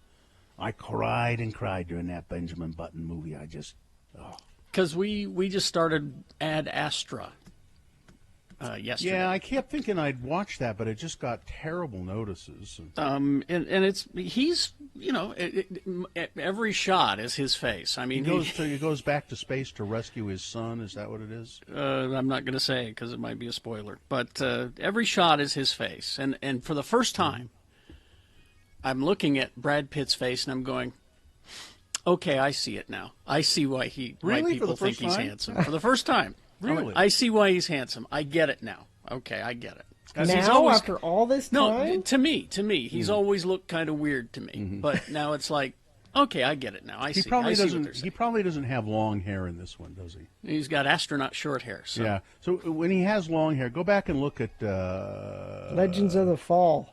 No, what's the Roman one? The Roman one. Troy. Again, pulled that one up quick. Go back and look at Troy, and then think of my wife. What my wife looks like. That's how I realized why I think Brad Pitt is attractive. I'm not going to do either of those things. Yeah, don't ask Carrie. Oh, you should go down that road. I'm not going to. Post Malone believes in extraterrestrial life. You know. I'm sure he does. The 25-year-old Hollywood's bleeding rapper made an appearance, as we mentioned last time on Joe Rogan Experience, and said, I think, I've seen UFOs. I used to live in Texas, and I've seen UFOs. I have. Oh, and by the way, Post Malone is also investing a lot of money in a beer pong league. So take anything he says with that information in mind. Who's that, Carrie? That's a Klingon. Of course there's aliens. Oh, okay. As college students and professors decide whether to head back to class, and as universities weigh how and whether to reopen, they have something waiting for them there. Coronavirus. It's already on campus. A New York Times survey of every four-year public college in the country, as well as every private institution that competes in Division I sports or is a member of an elite group of research universities, revealed at least 6,600 cases tied to about 270 colleges over the course of the pandemic. And the new academic year has not even begun. And there's already 6,600 cases of COVID at college campuses. Utah's Governor Gary Herbert approved I think it's the mayor of Logan has been just begging for, please, a mask mandate. Can I put out a mandate that people have to wear masks in Logan? And Governor Herbert said, yeah, well, all right, go ahead. So masks are mandatory in Logan. So Gina, Logan gets that, but Salt Lake doesn't get that privilege. Okay. Well, no, Salt Lake has it. Salt Lake has the mask. Mandatory? Yeah. Okay. Yeah. All right. Gina, yes. More than 30 million Americans are infected with a brain parasite spread by cats and contaminated meat. That's why I don't have cats or contaminated meat. Well, you don't show any symptoms. Most of the people don't. In a new study, researchers explain why, and that finding could have important implications for brain infections, neurodegenerative diseases, and autoimmune disorders. The research was conducted by the University of Virginia School of Medicine. They found that this parasite Toxoplasma gondii is kept in check by brain defenders called microglia. I have brain defenders. You have a lot of microglia up there? Yeah. The microglia release a unique immune molecule that recruits immune cells from the blood to control the parasite in the brain. So if you're feeling insane in the brain, insane in the membrane, you don't have enough microglia in your I got in your plenty. brain. I'm keeping it at bay. How much time do we have here? A couple of minutes. 30. Let's see. Well, here's good. We'll end on this. Good news for you, Gina Barberi. Now it'll sound like bad news at first. Okay. But it's good news. 100,000 artificial Christmas trees purchased last year. Well, there were way more than 100,000, but that's a lot of artificial Christmas trees. People are really going for the artificial Christmas trees. They're wrong. Well, you'll say that and keep saying that because, and you'll hope to God that they're wrong and they see the errors of their ways because for some reason you've decided to invest your family's entire future in Christmas trees. Yes. Real, living Christmas trees. That's our retirement plan. That's the ridiculous retirement plan. We're gonna retire and we're gonna raise Christmas trees and sell them, and that will keep us going until we're gone and leave a big inheritance for our kids. Yep. Okay. Well, here's the good news. Okay. 100,000 of the artificial Christmas trees that were sold last year have been recalled. They are a fire hazard. See? The Home Depot announced that 100,000 pre-lit artificial trees sold last year have been recalled due to a potential fire hazard. The manufacturer is offering free replacements. So if you purchased one of the recalled trees last year, you'll want to make sure that you get your replacement before the holiday season begins. You know what'll never get recalled? Your real Christmas tree. No, there will never be a recall. And it's much safer to have that real Christmas tree with electrical lights all over it, hanging all over it in your house. And as that real Christmas tree becomes tinder dry, doesn't have to. You put it in water. Little Sprite in the water. Yeah. Keep it full. It will eventually become tinder dry. Never recall a real tree. I think you should flock it. Hey, come on now. We don't have a delay. Stop that. All right. Weather traffic. Well, here it is. We're in a heat advisory. Going all the way, I'm looking into Monday. It's not even any better there. We could break a record tomorrow. Today, 102. Tomorrow, 103. Oh my Sunday, God. 101. What? Everyone's trying to find ways to beat the heat. Yes. But the animals at the zoo have a secret that you should know. Oh, I want to read on. That makes me want to read on. Let's see. Traffic. We're seeing delays on I-15 northbound from 72nd South to 53rd South, where Utah Highway Patrol has conducted a slowdown. They've moved a vehicle from the right side to the left side of the freeway where multiple other cars are sitting from possible flat tires. There's also debris on the freeway, so it looks like that's what happened. There was an accident. Debris then caused all these other cars to have their tires flattened, and that is causing slowage now there. A friend of the program just texted in 5-car, 1 semi-truck accident in Ogden, just north of Riverdale Road on the shoulder. Wow. Thank you for sending that in, 33986. All right. Here's boner candidate number 3. I just don't even want to. As I watch this, an investigation is underway after a pickup truck driver was caught on camera running over a sheep while the herd of sheep was crossing the road. This was in Kane County, Utah. Started with a trip to Utah on a scenic drive through Kane County Tuesday afternoon. Maritza and her 2 boys were driving from Cedar City to Bryce Canyon National Park. They came to a traffic block.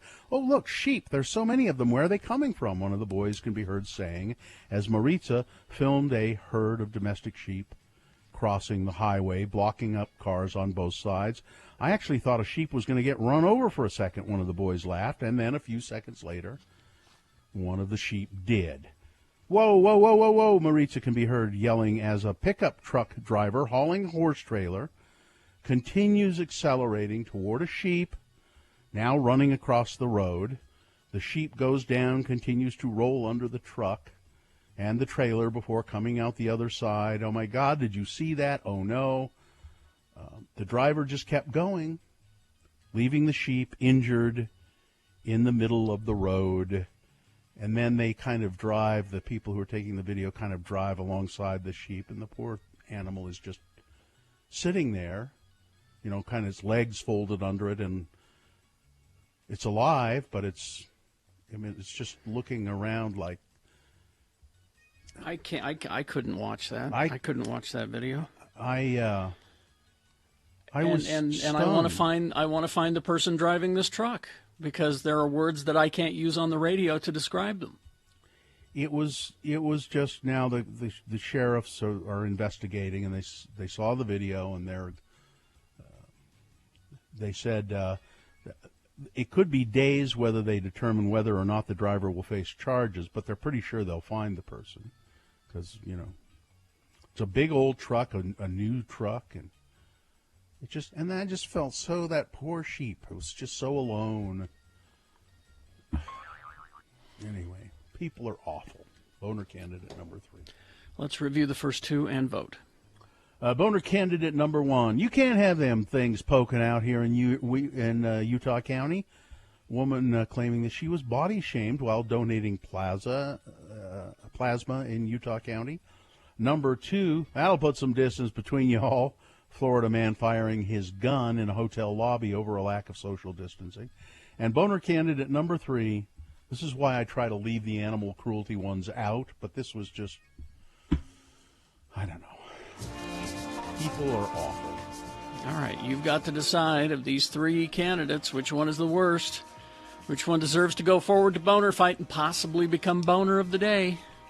If it wins here, it secures a spot in Boner Dome. It's not Boner of the Day yet. Round 2 comes up at 8:20 with 3 different candidates. We'll get a winner there as well. We'll take both of these winners and we'll put them against each other. Boner Fight happens at 9:20. That's when you decide Boner of the Day this morning. And then after that, it's Boner of the Week. All right, so pick your champion for round 1 right now. Send one of these forward. 1, 2, or 3. Remember your candidate number, the one that you think should win. Put that single digit, that number, in the message of a text. Text it to 33986. Or you can call the producer's booth in Salt Lake at 877-602-9696. Use your voice to vote. Or go to x96.com. Look for the box that says Boner Voting July 31, 2020, and vote there. If you don't see that box, refresh. It should appear, and you can vote. All right, you have until the end of these messages to do so. Let's go. This is round 1. Enjoying a delicious piece of German chocolate cake pie. Exactly. That's kind of weird, Travis. Is Travis the pieman here? Hi, everybody. German chocolate cake pie. Exactly. We have an official pieman for the Radio from Hell show. Gina, by the way, I brought you your pie. Oh!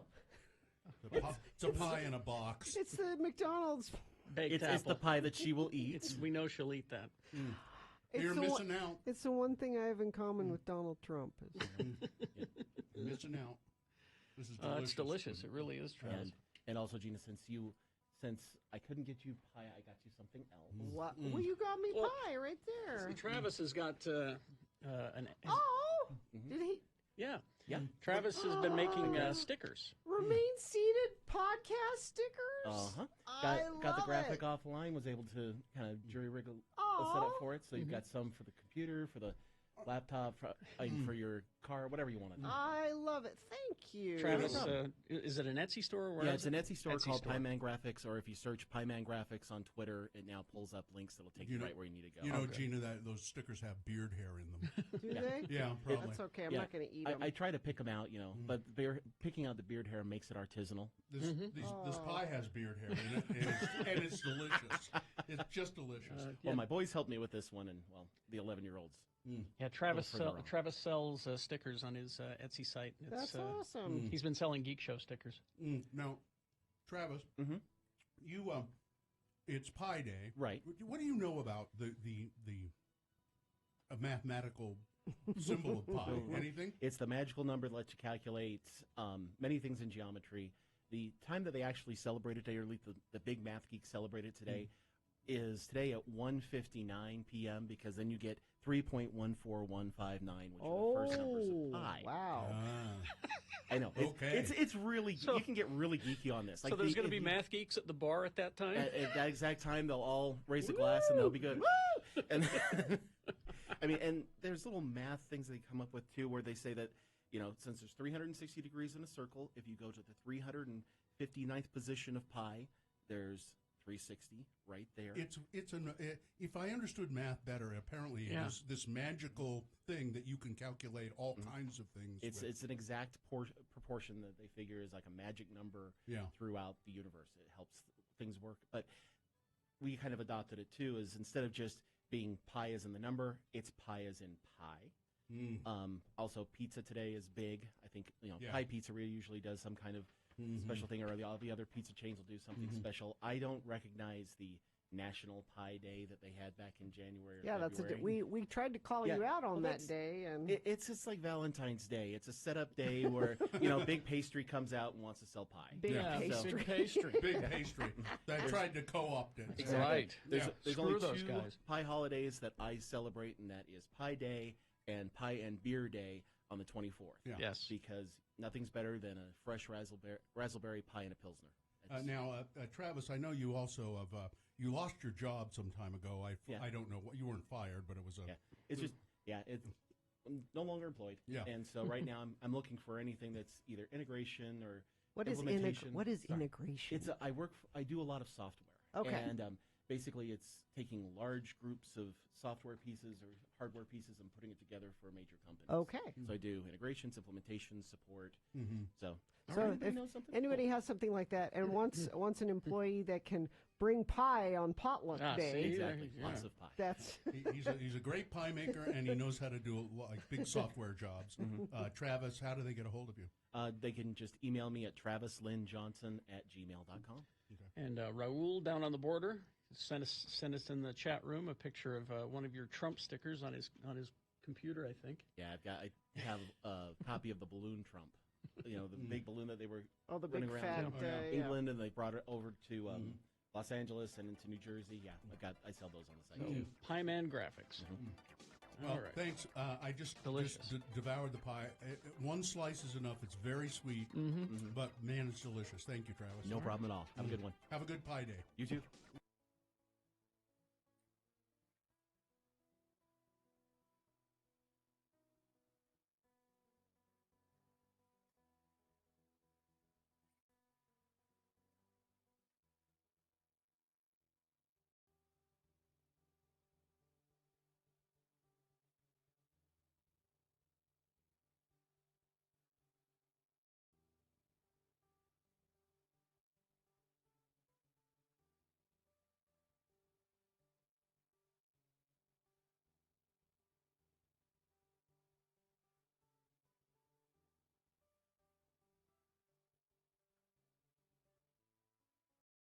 One of your boners. And round one of the boner voting is brought to you in part by Too Much Whiskey.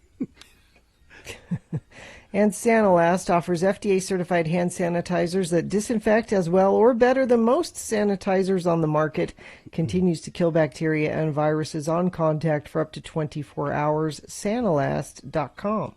Look, boner candidates number 1 and 2 actually did fairly well. They got double-digit votes, both of them. But it was just pretty much impossible to win with number 3. You do one that vote with animal shy, cruelty every time. 1 vote shy of 100 votes. Boner candidate number 3. God, people are just awful. Okay, there you go. That's the winner of round 1. It now goes forward. Might be Boner of the Day. Depends on how well it does against the winner of round 2's voting. Round 2 at 8:20. 3 different candidates. And the winner there goes forward to go against this one. We'll put them both against each other at 9:20 this morning. That's when Boner Fight happens, and you decide Boner of the Day at that time. Now, yesterday we talked to Salt Lake City Mayor Erin Mendenhall, and we just didn't have enough time yesterday in our segment to rake her over the coals for starting up the parking again. So we brought her back to. No, you mean that she listens to local?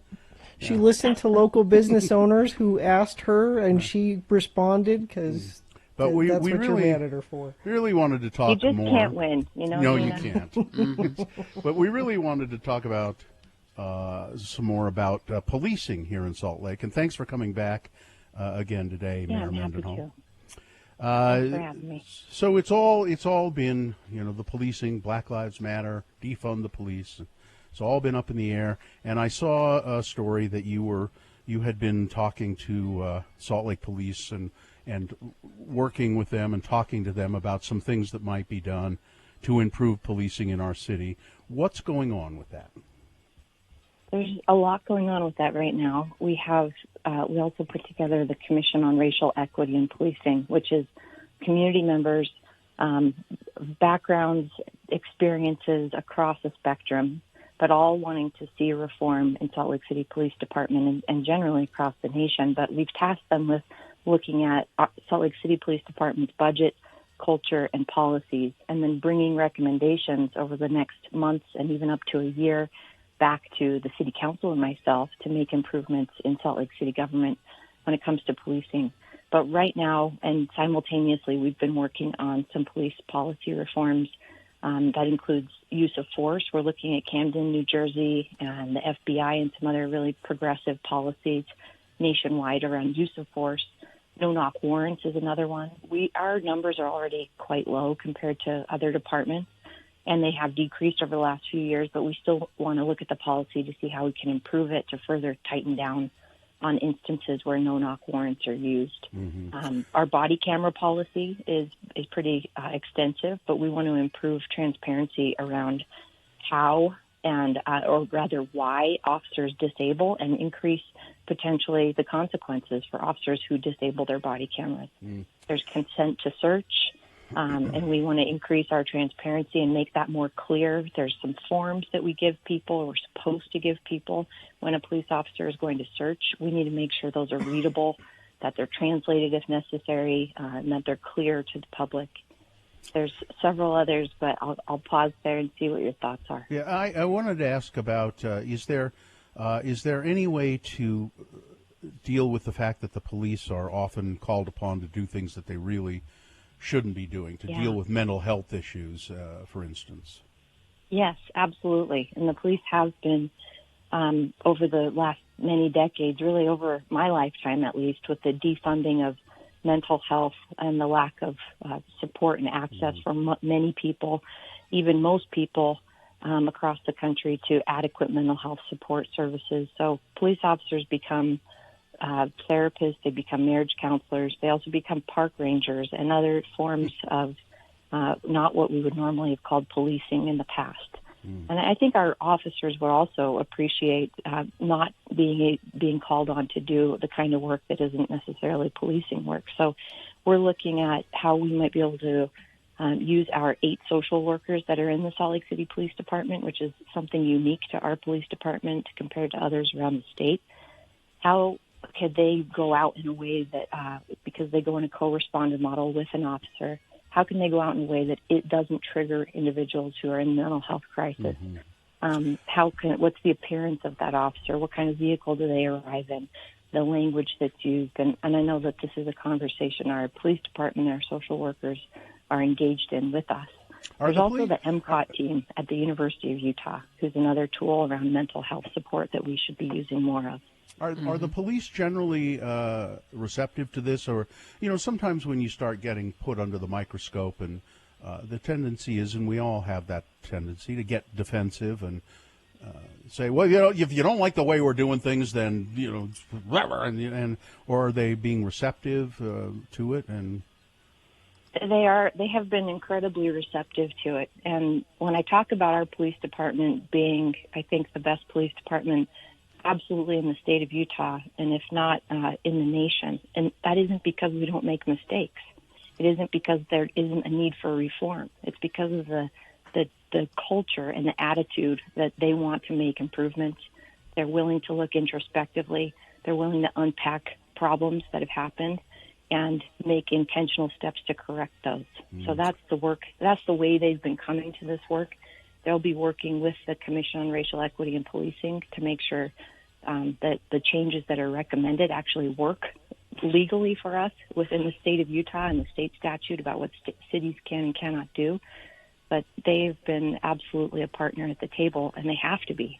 So to go back to, by the way, we're talking to Salt Lake Mayor Erin Mendenhall about policing here.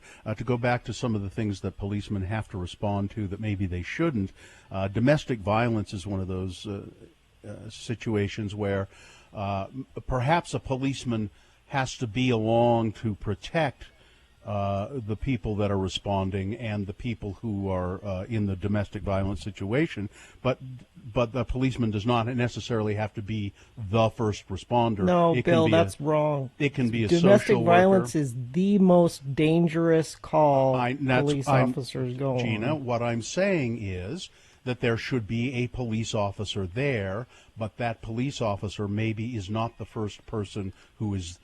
He's there to protect the people, not deal with the situation. A professional social worker or counselor should be there dealing with the situation. But I don't know. What do you say, Mayor Mendenhall?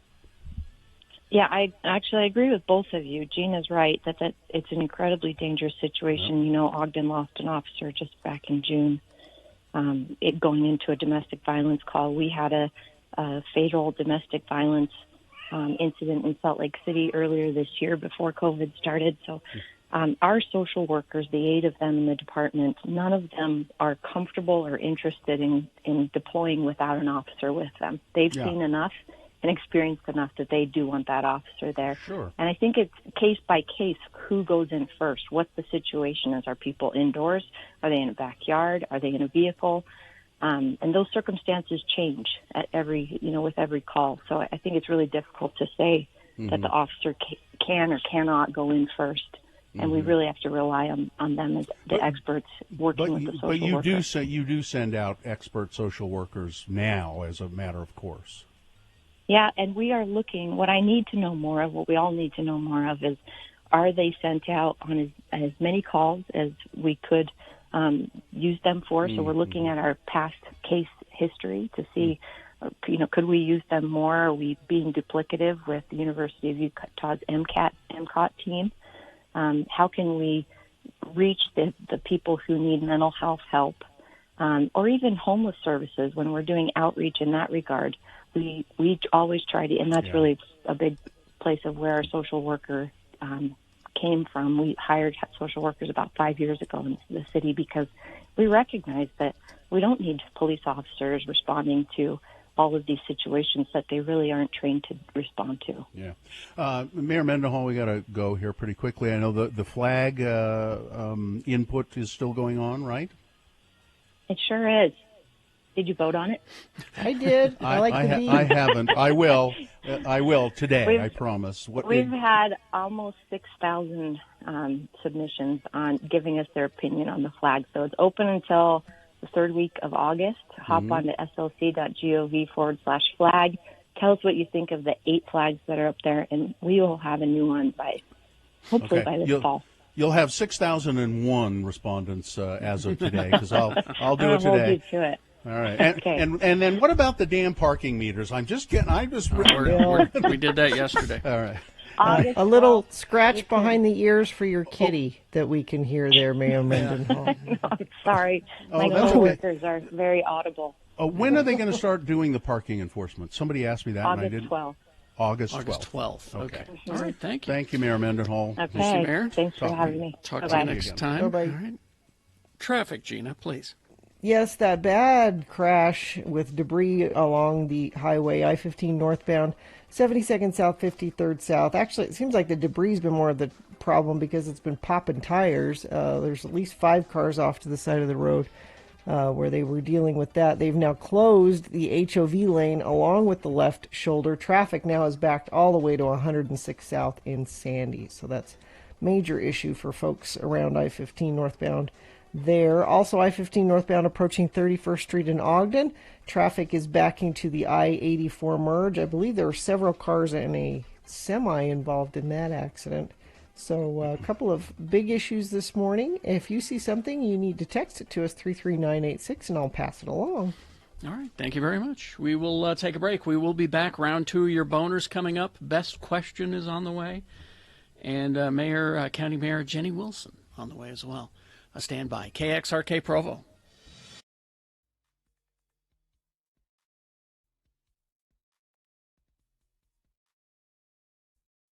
Mark Rodson featuring Bruno Mars. Okay. Owing a considerable amount of money to the James Brown estate and the Rick James estate. I would say. I requested that this morning. I like that. Pretty tasty, I must say. I'm not a Bruno Mars fan. I'm going to make you one. No, I don't think so. I think it's Mark Ronson. No, And No, I can tell you it's Bruno Mars, and here's why. Why? Because it rips off a lot of stuff. Yeah, that's not ripped, inspired and by. I'm not saying it in a bad way. Yeah, you're right. You know, it's probably so it's Bruno Mars sounding as much as he can like somebody else. Yeah. But it was enjoyable. It was. Normally, I don't. I'm glad that somebody is still making that kind of music. Exactly. So that makes me happy. Yeah, I mean, because I do love that kind of music. Beck had to do it a few years ago. Yeah, which was kind of odd, but so are you okay, Gina? I got my song request. I'm great. Why? Oh, okay. Is that I guess that's what it was. Usually you have a greeting for me. I had my headphones on. I was uptown funky. I had no time for you. Gina's got so much funk. I don't. That's why I have to add it to my life. I've seen her. I've seen her dance. She's got the. See, I don't dance. Because better? Because I know I look silly. I know I look like a white guy. I have to be really, really, really drunk. And you probably haven't even done that in a long time. In a really long time. There are mornings when we're playing a song. Oh, do I do it and not realize I'm doing it? And we've been meaning to have an intervention. Do I sometimes dance and I don't realize I'm dancing? Sometimes you air guitar. Do I? Yeah. And I don't know I'm doing it. And air drum. And that's terrible. Yeah. The last time I remember dancing, I believe, what was that band that used to play at all like Green Street, and I want to say, they were like Solid Groove or Solid Gold or I don't know. That and they, and they put on the Disco wig. Drippers? Disco Drippers. There we go. The Disco Drippers. And I remember when at Trolley Square, when Green Street was there, and it was the middle of summer, and they would have cordon off part of the parking lot there, and you could just go out there and dance. Right. And I believe the Disco Drippers were there. Quite possibly. And I remember dancing there and taking off most of my clothing. Really? Yeah. It was. You were having a good time. I was indeed having a great time. I was down to a shirt and boxer shorts. Really? Yeah. And dancing to the Disco Drippers. I think our salesman, the guy who later became our salesman, was singing with the Disco Drippers at that time. Scott. He was with the band at the time. Scott, what's his name? Yeah. Yep, took off most of my clothing. I was dancing with a. I don't know how I missed that. I was dancing. Well, you weren't there. That's how. You weren't invited. But you'd think that word would have got out. Bill's over there. No, I was with my actor friends. Oh, I do need to be drunk to dance, but I do it more often than that.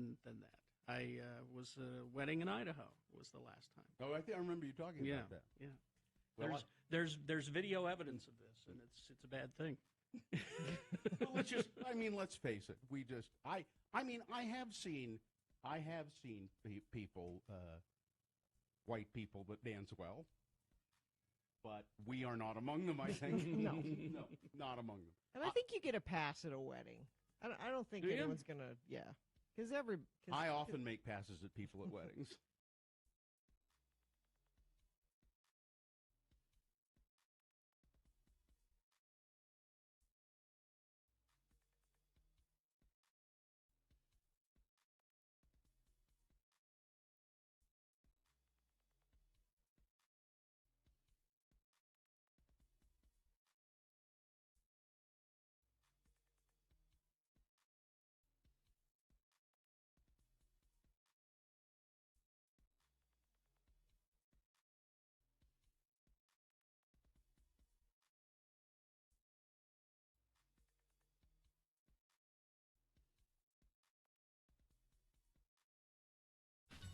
Okay, it is 8:03 right now. We are broadcasting live from our homes. You can see us at x96.com/live on our split-screen Radio from Hell TV. And it's going to be this way. I honestly can't see an end to it not being. I get asked that all the time. When are you guys going to go, Bob? Someday, maybe. Someday. I can't see an ending right now as I look down the road. I can't see it. Oh, look, I got the vaccine.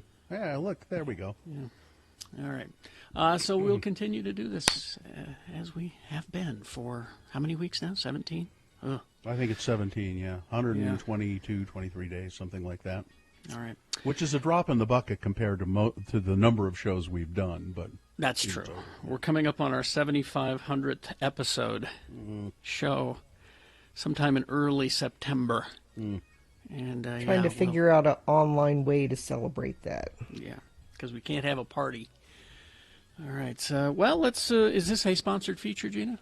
Yes, Stay and Play with Broadway. X96 is giving away a beautiful drive-away trip to the incredible Red Cliffs Lodge in Moab. Enjoy rafting, hiking, horseback riding in the stunning Red Cliffs of Moab. Visit x96.com to win. It's best question of the week. Or just, any question of the week. Just send us a question. It doesn't matter what it's about. Send us a damn question, okay? Radio from Hell at x96.com, and we answer it on the radio. It's cool. Who else does this? I don't think anybody. We're the only ones. Send us your questions. Katie, do you have the question? All right. Yeah. So this comes from Candace, and we're going to start off with, what is the thing you most admire about each of your co-hosts? Come on, guys. You got to have something nice to say about each other. I admire Carrie's. I admire Carrie's self-made. He's a self-made man. He's he at some point in his life decided, it's important to know stuff, and I'm going to know stuff, and. Unlike the rest of my graduating high school class, they, you know what I mean. They stopped learning at a certain point. You decide, and from the time I've known you for a long time, and when I first knew you, you were quite young, and were not quite ready to learn stuff. I didn't care to know things. Yeah, and so Carrie's become. And Carrie was like Gina in his eating habits. He wouldn't eat anything icky. He would, I'm not going to eat that. That's weird. I'm not. But he's been adventurous both intellectually and gustatorially, and he is gustatorial. I don't even know if that's a word. Well, I have geese. I ever heard of them. in his Eton, and in his Eton, and he's yeah, you know what I mean. He's gone from just being and he said it himself. He's gone from being a farm boy to something bigger and better, and I admire that. And Gina, I admire the way Gina takes a punch. Man, she just nobody I know takes a punch better than Gina. So. Thank you. You're welcome. Carrie, Carrie, the people he's loyal to, he is fiercely loyal to. He will defend you till the death. He will have your back. He is a great example of what a friend is. Also, Carrie's sense of humor is so similar to mine that nothing makes me happier than when I'm able to make Carrie laugh. And he's been a friend to me outside of the radio in lots of ways we don't need to get into now, but he's more than just a coworker. He's a genuine friend, and I'm glad to be Well, part I of can that. never live up to that, can I? Now? Well, we've had this talk, Bill. If you had friends, then well, we could. Now, Bill, I adore you, Bill, and you have made me rethink things. I'm pretty set in my ways about a lot of things, and you challenge me on those and make me think, and I love that you do that for me. I admire your adventuresome past. I'm jealous of it in some ways, and I think you love very deeply not only your family but this city and this state and the disenfranchised people in it, and I think you are their champion to a fault sometimes. Too much, maybe. And if I could throw Katie in here too, while we're at it. Okay. This doing our shows from home, I don't know that we would be able to do this if we had anybody but Katie running things back at the station. Well, thanks, guys. Agreed. She's supremely organized and on it and enthusiastic, and if there is a problem, amazing. she's ready to jump on it. And I've been very impressed by your organizational skills. Well, thank you. I appreciate that. I get hectic if I'm not organized. So. Okay, let's see. Bill, I've said this about Bill many times and continue. He is the best interviewer in the business. I'll put him up against anybody because he does his research and he knows stuff, and then he brings the questions. He can get somebody to talk, and I've always admired that. Gina, there's so many things, but I look I look upon your works and I marvel. Because I look at your kids. I look at your kids, and they're all terrific. And I'm like, kids get that way because of parenting, excellent parenting. Yeah, don't look at my kids. And your kids are terrific. Thank you. And you went from some very difficult times to where you are now. And I have to admire your fortitude, your strength. Thank you. Is that good? I think that's Did we do great. good? Do we want to cheer things up really quick with another question? Okay. Quick. Okay. All right. If you had to choose one band or artist to listen to for the rest of your life, who would it be? Oh, I don't know. I thought we were going to do quotes, and You can do quotes. Yeah, I had a quote. All right, tell me a quote. I don't have a quote. Well, you can do band. I just thought I thought of this quote. This is an obscure quote, and I don't know why I love it so much. What was the question? Quote? A quote that's kind of stuck in your mind that you refer to, you gravitate to often. So this was said by Davy Crockett in 1834. Wow. And he said, "I leave this rule for others when I'm dead. Be always sure that you're right, and then go ahead." I don't know.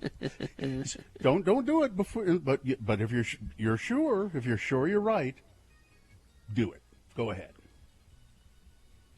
Gina. I'm gonna steal my daughter's favorite quote. It's from a book. Quote from a book? It's a book.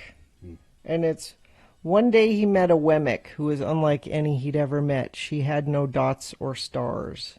And it's a story about everyone that goes around you either gives you a dot or a star. They give you your worth.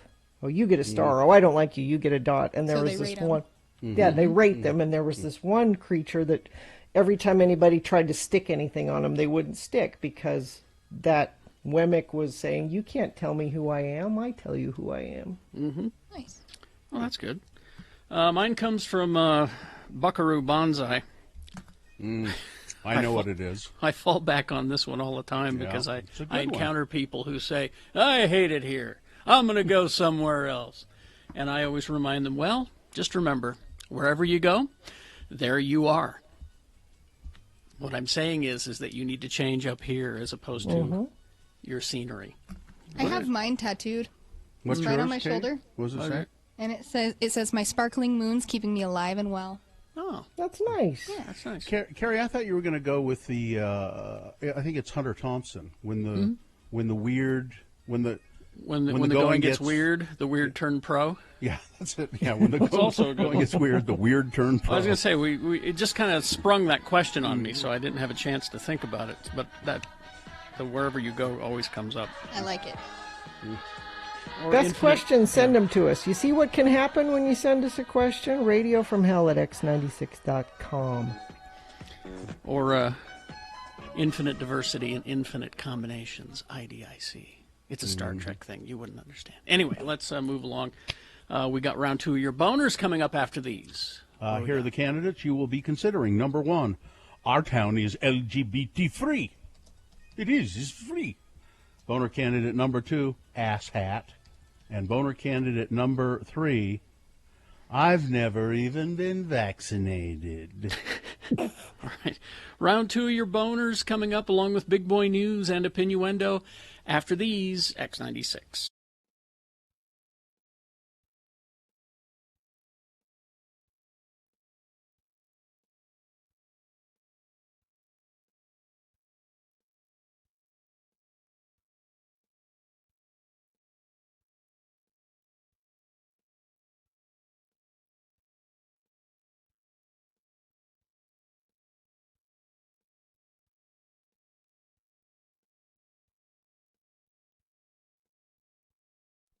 There, you've reached the offices of Carrie and me, Bill, the Radio from Hell guys. And if you have anything to say to us, we're not picking up, so wait for the beep. I punch in the code. We should change that message. Yeah, tell it what we want to do. It'll rewind and play back our anybody's messages. called me. All right, let's see. Oh, there's one. Hello, Bill. It's me, your mother. My mom. Now, Hi, Mom. you know that I don't mind you staying here at the house with me and your father, Thanks, but Mom. you've got to stop hiding the cat. What? Bill, if you're there, you'd better pick up.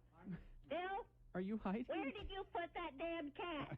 You little bastard, where did you hide my cat? Would you give her back her cat? Carrie, this is Bill.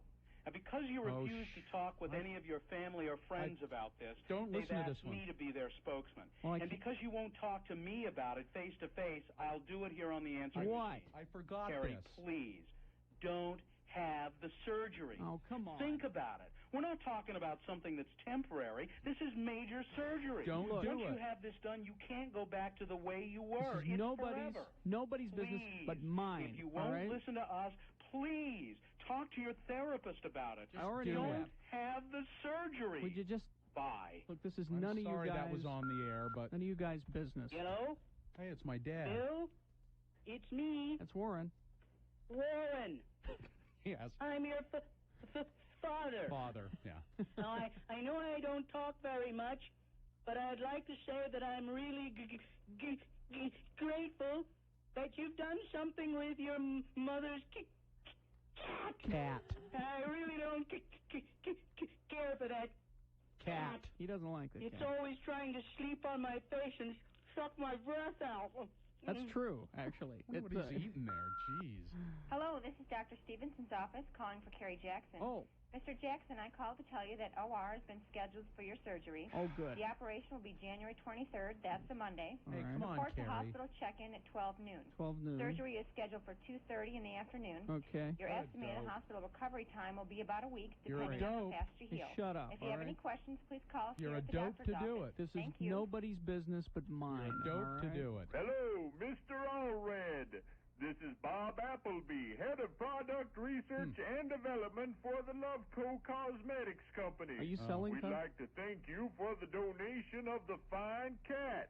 Thanks to you and your generosity, we'll be able to test a new line of mascara that will at last be safe and non-toxic on human eyes. You gave the cat? As a token of our appreciation, we're sending you a year's What? supply of Loveco lipsticks in assorted colors and flavors. You gave Thanks again for your support. your mother's cat? A year's supply of lipstick. Cool. That's great. Harry, hi, this is Miss Miller, your psychiatrist. Oh. You missed your appointment yesterday, so I I know. wanted to call you and tell you I think you're making a big mistake. Told you. Do Look. not go through with the surgery. Look. Told Look, ya. I know your hero is Captain Kirk. I know how much you admire Captain Kirk. But for the love of God, having plastic surgery to make you look like Captain Kirk is psychotic. Told ya. Don't have the surgery. Told ya. You- Call me at the office as soon as you get this. Thanks. You people say She's a paid professional. that's all the messages. I don't think we should do this again. I think you're right. For very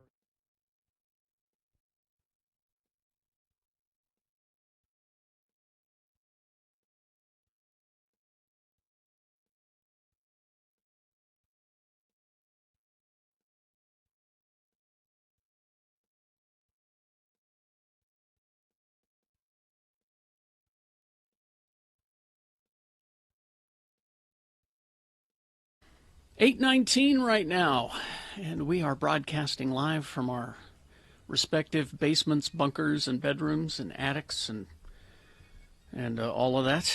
And Katie's in the studio in Salt Lake City, the main X96 studio, coordinating all of this.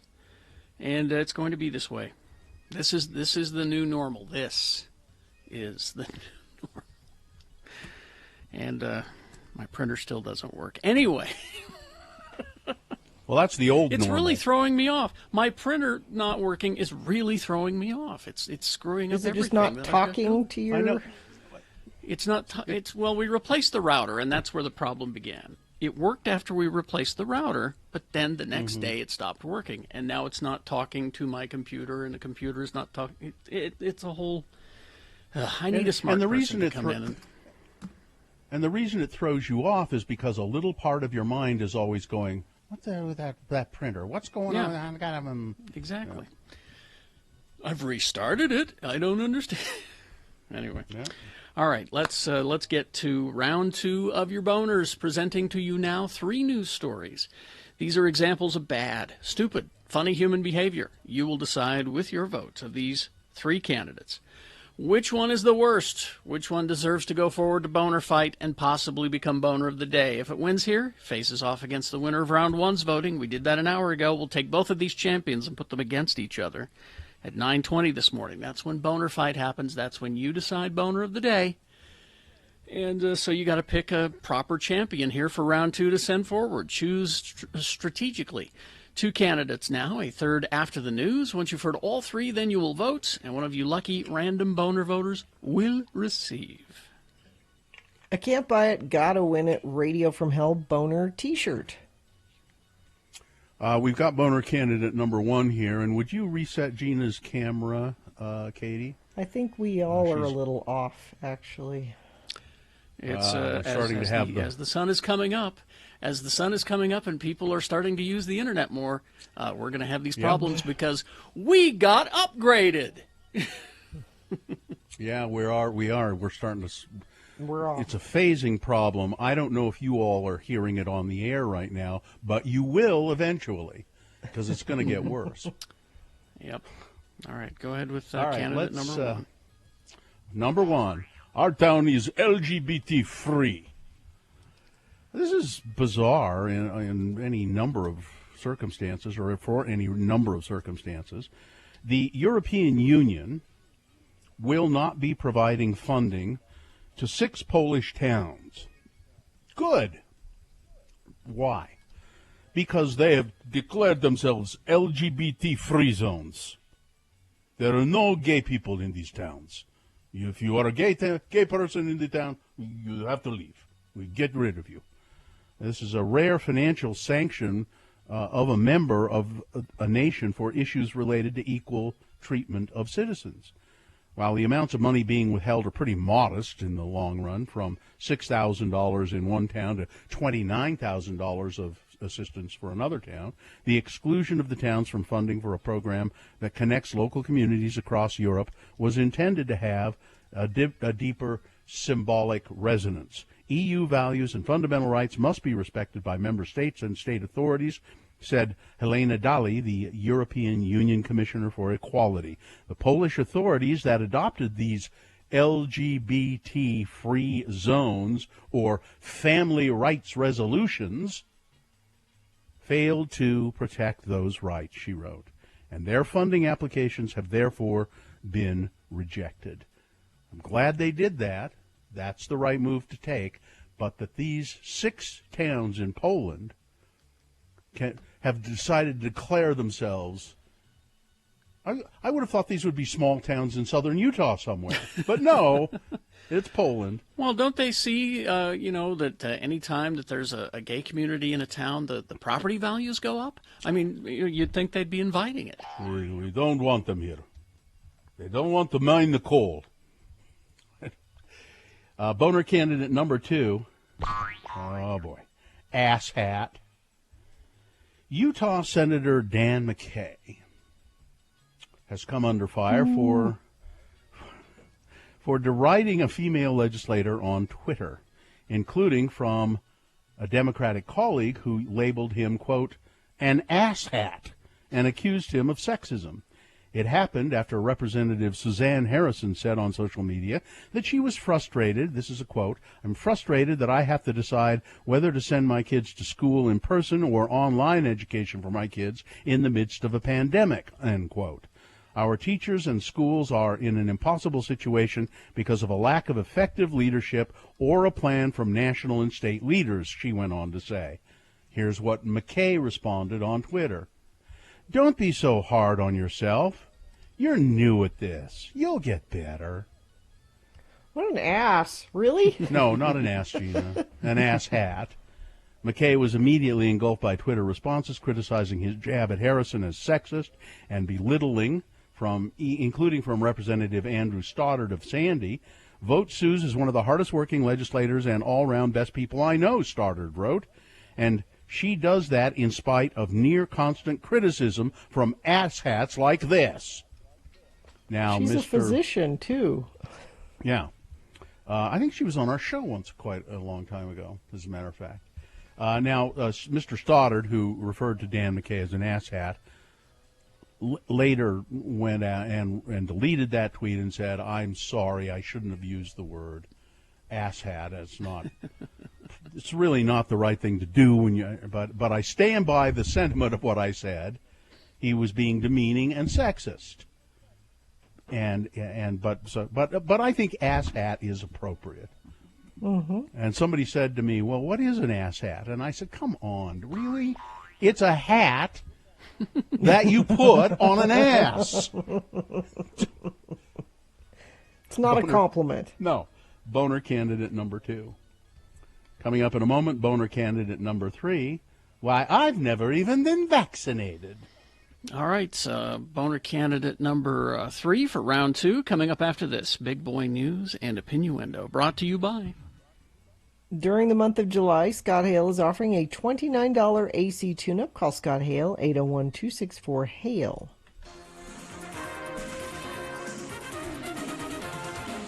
I think we mentioned this very briefly yesterday, but Herman Cain, the former presidential candidate and former CEO of Godfather's Pizza, has died from coronavirus, according to an obituary sent from his verified Twitter account and Newsmax, where he was launching a new TV show. Cain was 74 years old. He was hospitalized earlier this month, and his Twitter account said that this week he was being treated with oxygen in his lungs. It's unknown where Cain contracted the virus, although he was at the Oklahoma rally for Donald Trump in June. That rally saw at least 8 Trump advance team staffers in attendance test positive for coronavirus. Trump campaign spokesman Tim Murtaugh told CNN at the time that Cain did not meet with Trump at the Tulsa rally.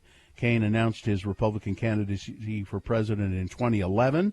He briefly gained traction in the race with his 999 tax reform plan. Oh, and always referring to the Cain train. You got to get on the Cain train. On the Cain train. Which would have replaced that. Now that 999 tax plan would have replaced almost all current taxes with 9% income tax, 9% corporate tax, 9% national sales tax.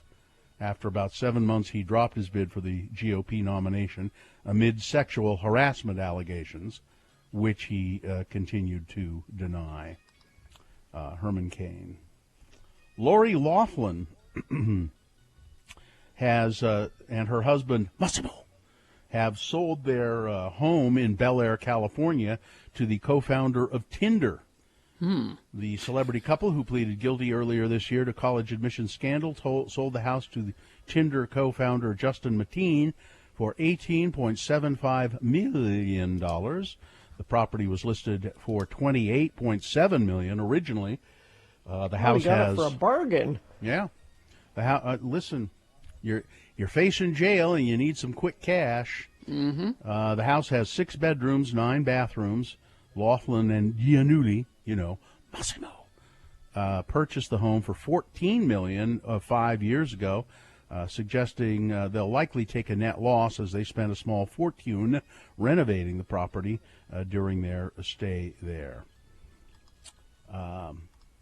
The former producer of the Regis and Kathy Lee show, Gelman, has paid tribute to his friend Regis Philbin, legendary TV personality who died July 24th. Mr. Gelman was often addressed. Michael Gelman is his name. He was behind the cameras as the producer of the show, and Regis would often look out and peer kind of behind. Gelman, are you out there? Gelman, why did this happen? And why did that happen? And he would just, he would berate him sometimes. Sometimes, he was nice to him. Sometimes he had running conversations with Gelman. And it was a relationship that was just, well, Regis used to say that he had a great relationship. It was like a father-son relationship. He said, Gelman says, I couldn't agree more. Even in my early 20s when I first started working with him, he was the mischievous pot stirrer, and I was the one trying to keep him out of trouble. He said, and I really was. I was always trying to keep him from not saying something that he shouldn't be saying. But he said, I realized early on it was funny. It was funny. If only other great men had somebody behind them trying to get them to stop saying things when they should. Yeah. And Katie, John Carpenter's Halloween and 2 sequels will be returning to drive-in theaters. Mike Myers in Halloween Kills won't be coming this October. Nope. But he will be back in drive-in theaters, and that would be kind of fun. I think I might.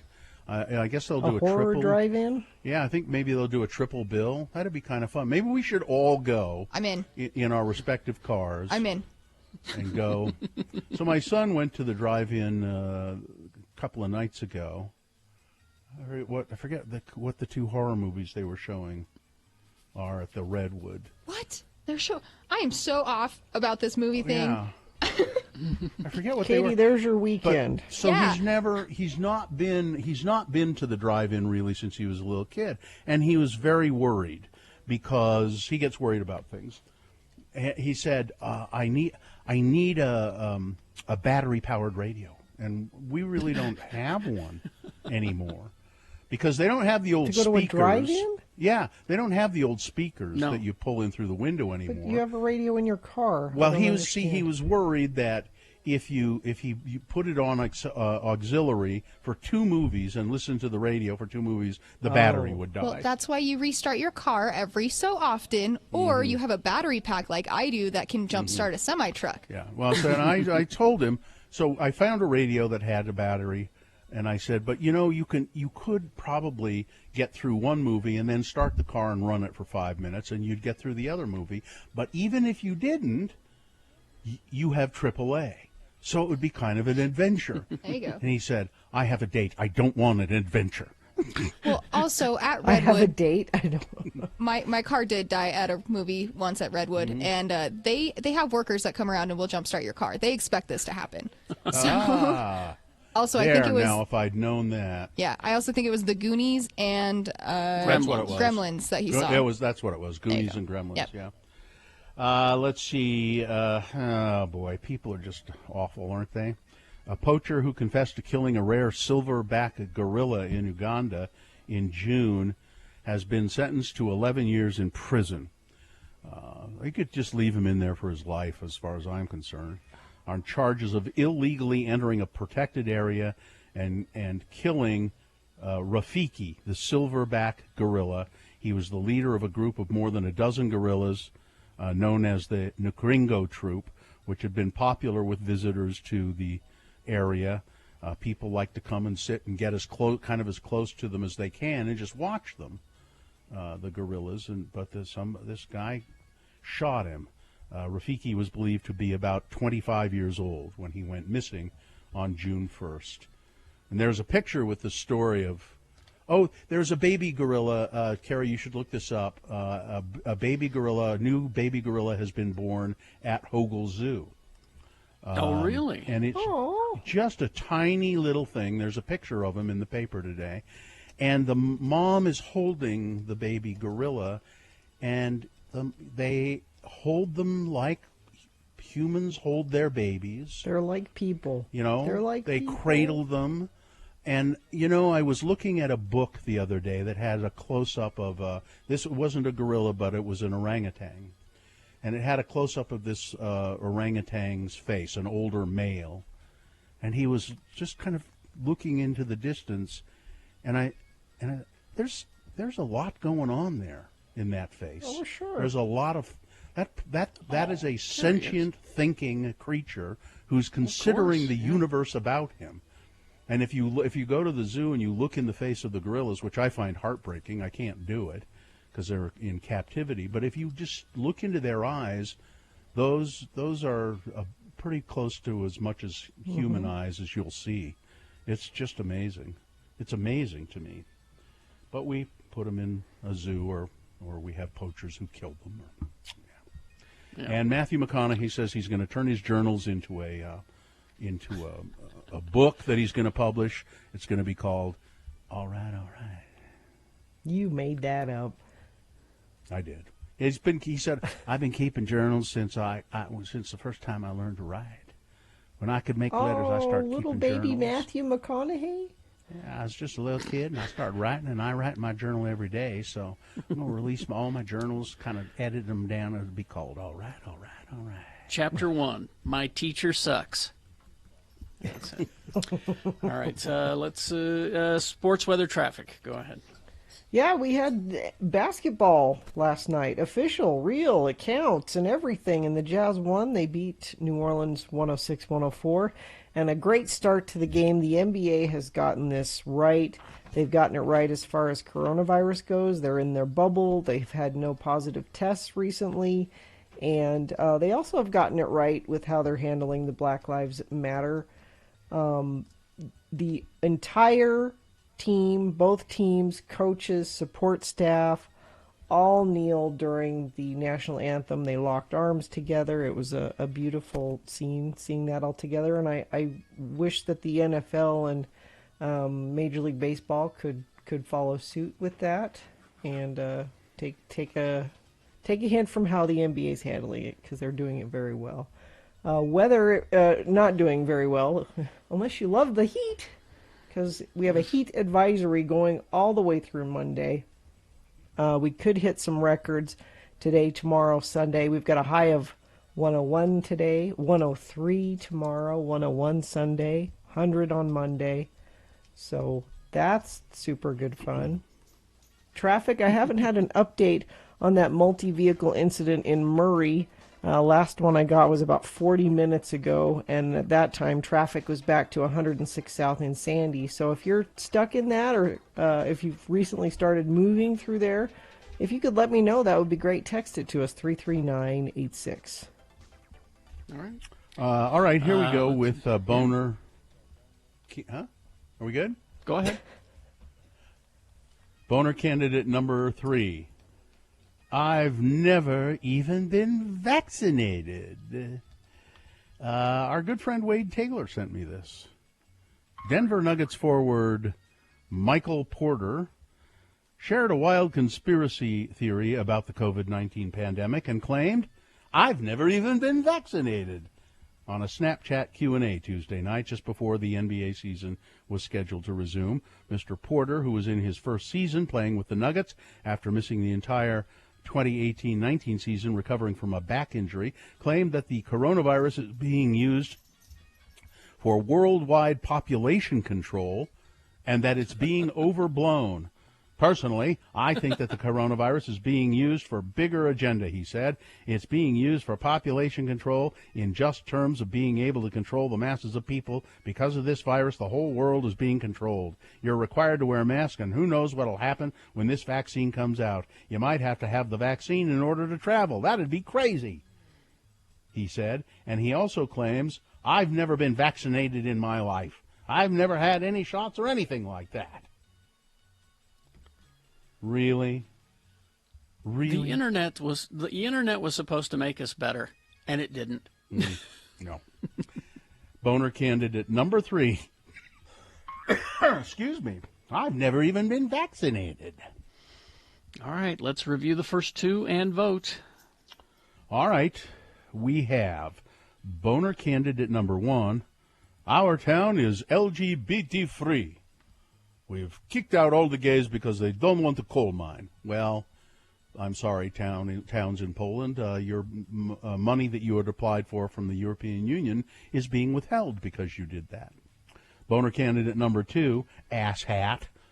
Utah Senator Dan McKay blasted for patronizing a female colleague on Twitter. And Boner candidate number 3, I've never even been vaccinated. Okay, here you go. You've got to decide of these 3 candidates, which one is the worst, which one deserves to go forward to Boner Fight and possibly become Boner of the Day. As you see, if it wins here, it goes up against the winner of round 1's voting. We did that an hour ago, but we take both of these winners and we put them against each other. Boner Fight happens at 9:20. That's when you'll decide Boner of the Day today, and then Boner of the Week after that, but we'll get to that. Let's get the winner of round 2 taken care of right now. Send one of these 3 forward. 1, 2, or 3. Remember your candidate number, the one that you think should win. And put that number, that single digit is all we need, in the message of a text. And then text that to 33986. Computer counts it just like that. Or you can call 877-602-9696. Use your voice to vote. Or go online, x96.com. Look for the box that says Boner Voting July 31, 2020, and vote there. If you don't see that box, refresh. It'll appear. You have until the end of these messages to do so. This is round 2 Boner Voting. Go. From celebrities to moms right here in Utah, more and more women are consuming their placentas in pill form. Don't do that. Listen, I want you to hear these. Okay, wait, don't go on. Even if there's something about eating your placenta, you would have to do it the way your dog does it when she has puppies. Yep. If there's anything to it, drying it out and putting it in a pill kills whatever good thing you think it does. Medical expert Gina Barberi, listen to the testimonies of these women, All Gina. right. The placenta, for those of you who don't know, is an organ that grows inside the uterus while a baby is developing. The placenta gives nutrients to the baby, and some believe... Some believe. People are saying, and I'm hearing. Ms. Barberi, not among them. No. But some people are saying, and I'm hearing, and I have the tendency to believe when some people say and I hear, and then I believe, that it is also capable of giving mom key nutrients even after it, that is the placenta, and the baby are delivered. Quote, so what happens is studies show that about 72 hours after delivery, once the placenta is delivered, hormone levels drop, said Rachel Talley, a midwife, Gina, and herbalist. Are you either of those two things? Wow, a midwife and an herbalist. Are you? I am neither of those. All right. All right, then. Are there any, I want you take out your credentials and show me. Are there any doctors or scientists around? Carrie? Studies, Carrie? Studies? Studies Herbalist, say, herbalist. according to this midwife and a midwife study, and herbalist. A study could be, you know, Okay. I've studied things, and that's a It study. takes 4 to 12 weeks statistically,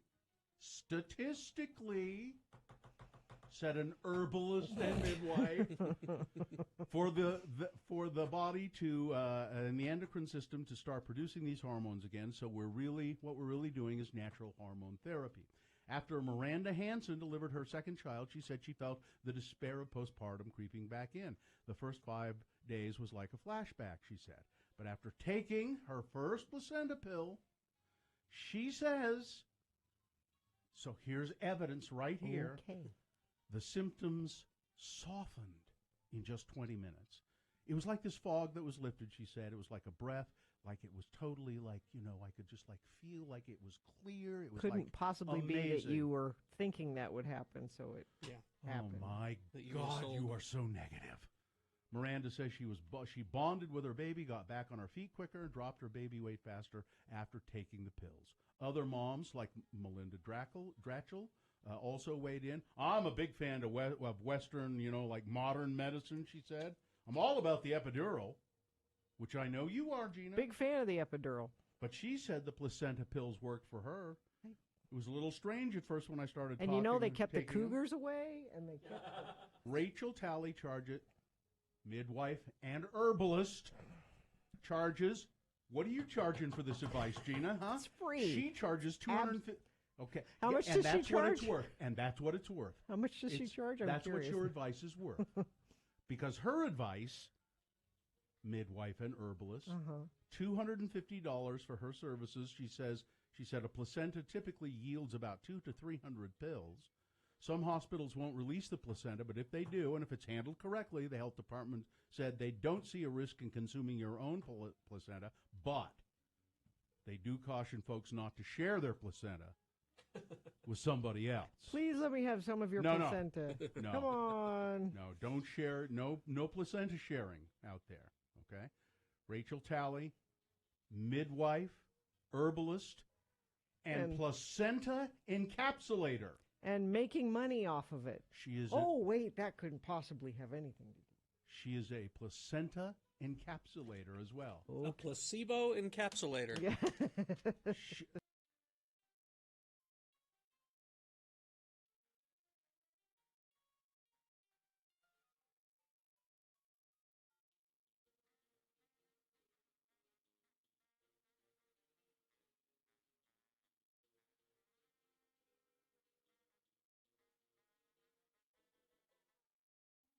Okay, 8:45 right now. Let's award round 2 of your boners. And round 2 of the boner voting is brought to you in part by a shrimp roll drenched in butter.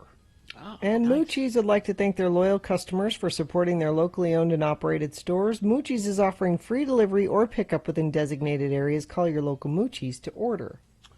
Boner candidate number 1 was, our town is LGBT free.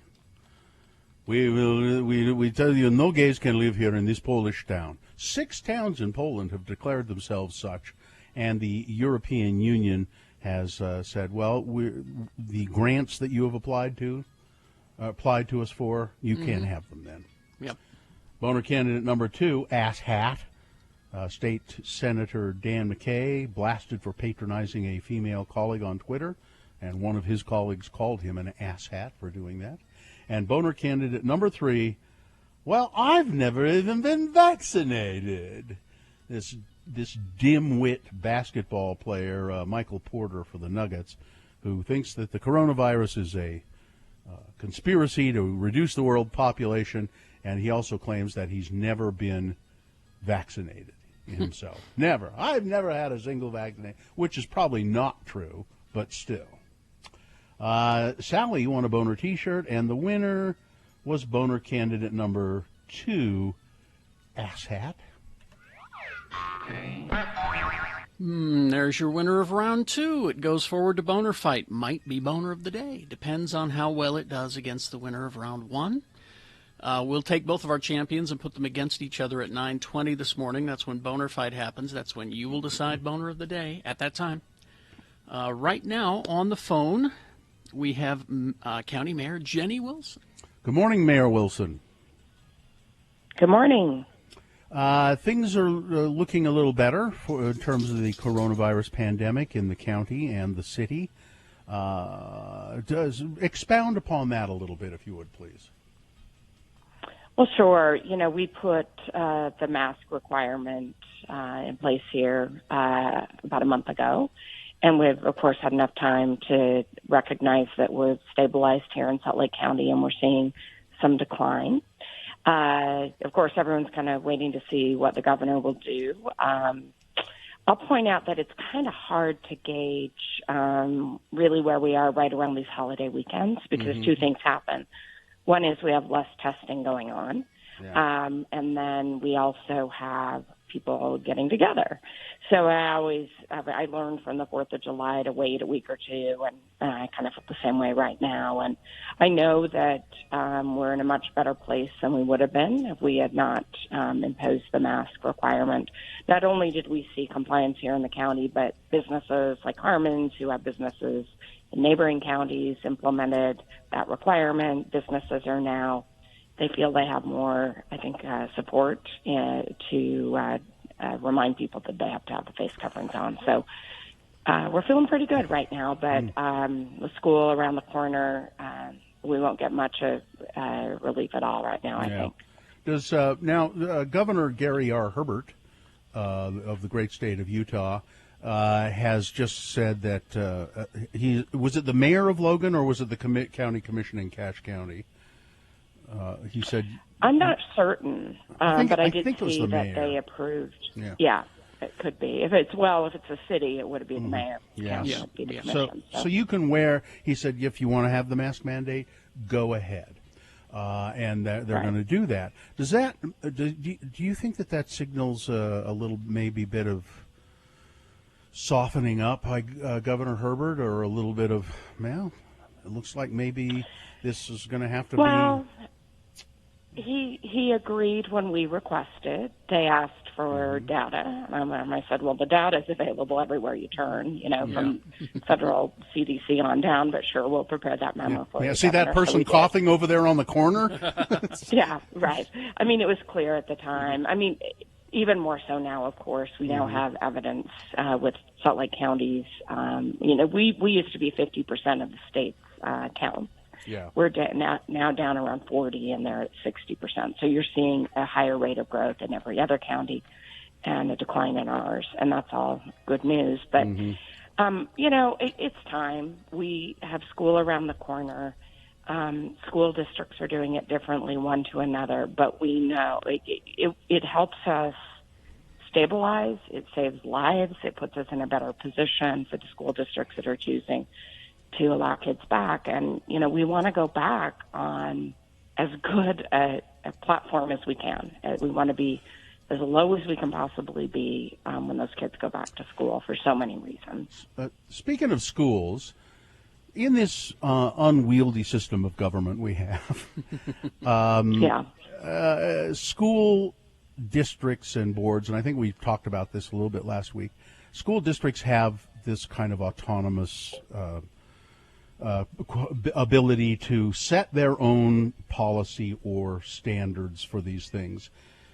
Can the State Board of Education or the governor override anything that they want to do and say, this is how we're going to do it and you will all do it this way? Well, the state's been reviewing these school district plans and has approved them. So they've already weighed in. Oh, so okay. You know, So theoretically, the state could say, no, we're not going to do any of those plans. We're going to do this plan. Yes, they could do that. Okay. And all right. you know, remember when I acted early to close certain businesses in Salt Lake County and require the closures, the legislature didn't like that very much. They didn't like a county mayor, you know, acting on behalf of, you know, it's an interesting point given they love to talk about local control, and it's one of their favorite message points when the federal government requires something. But well, you know, it was a female county mayor, Jenny Wilson. A female county mayor. Right, a Democrat. The Democrat. Oh, yeah. Well, you got the double whammy happening here. So.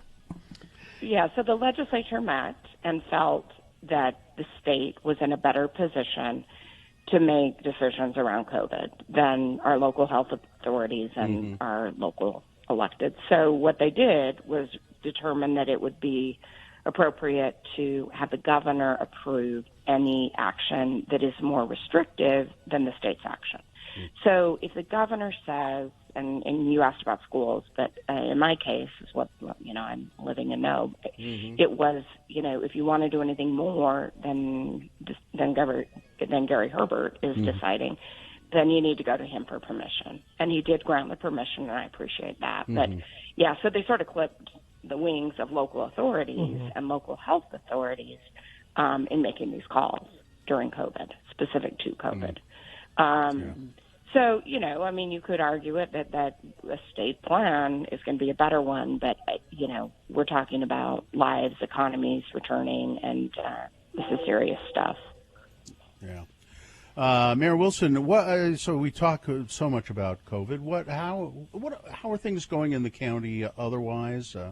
Economically, are we starting to kind of rebound a little? I know Mayor Mendenhall feels that Salt Lake is showing some strength, and the state as a whole is showing some strength.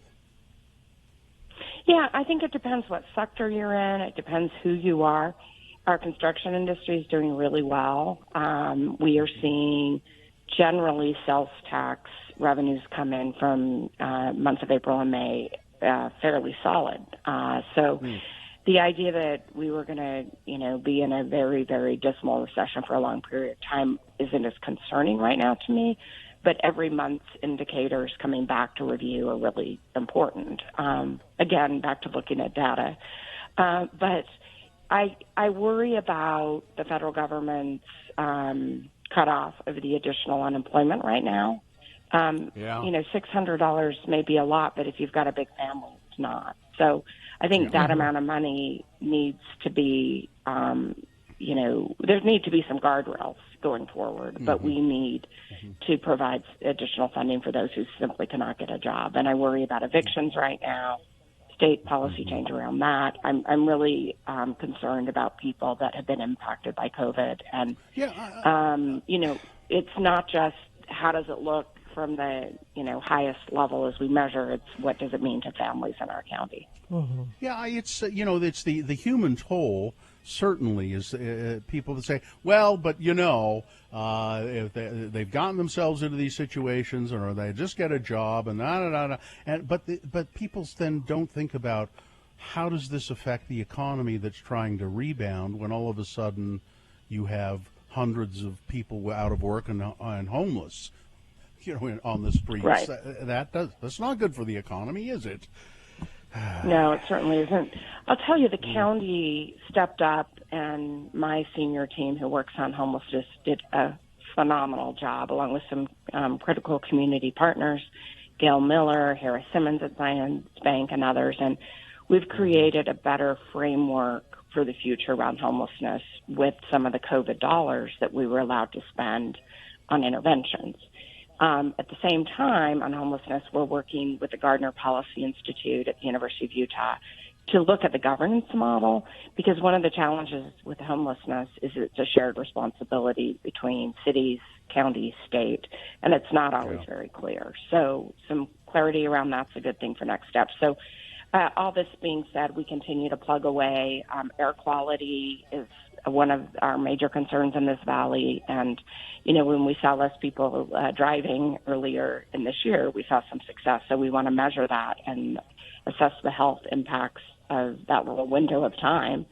One little good thing from COVID was we weren't out as much, and that helped our air quality. So we're looking at those things right now, and I'll tell you, it's been transformative, this experience, and very difficult. But in the end, when we look back, we can not worry about lives being lost and our health at risk. We're going to see some change because of the ingenuity and the change that we all had to go through.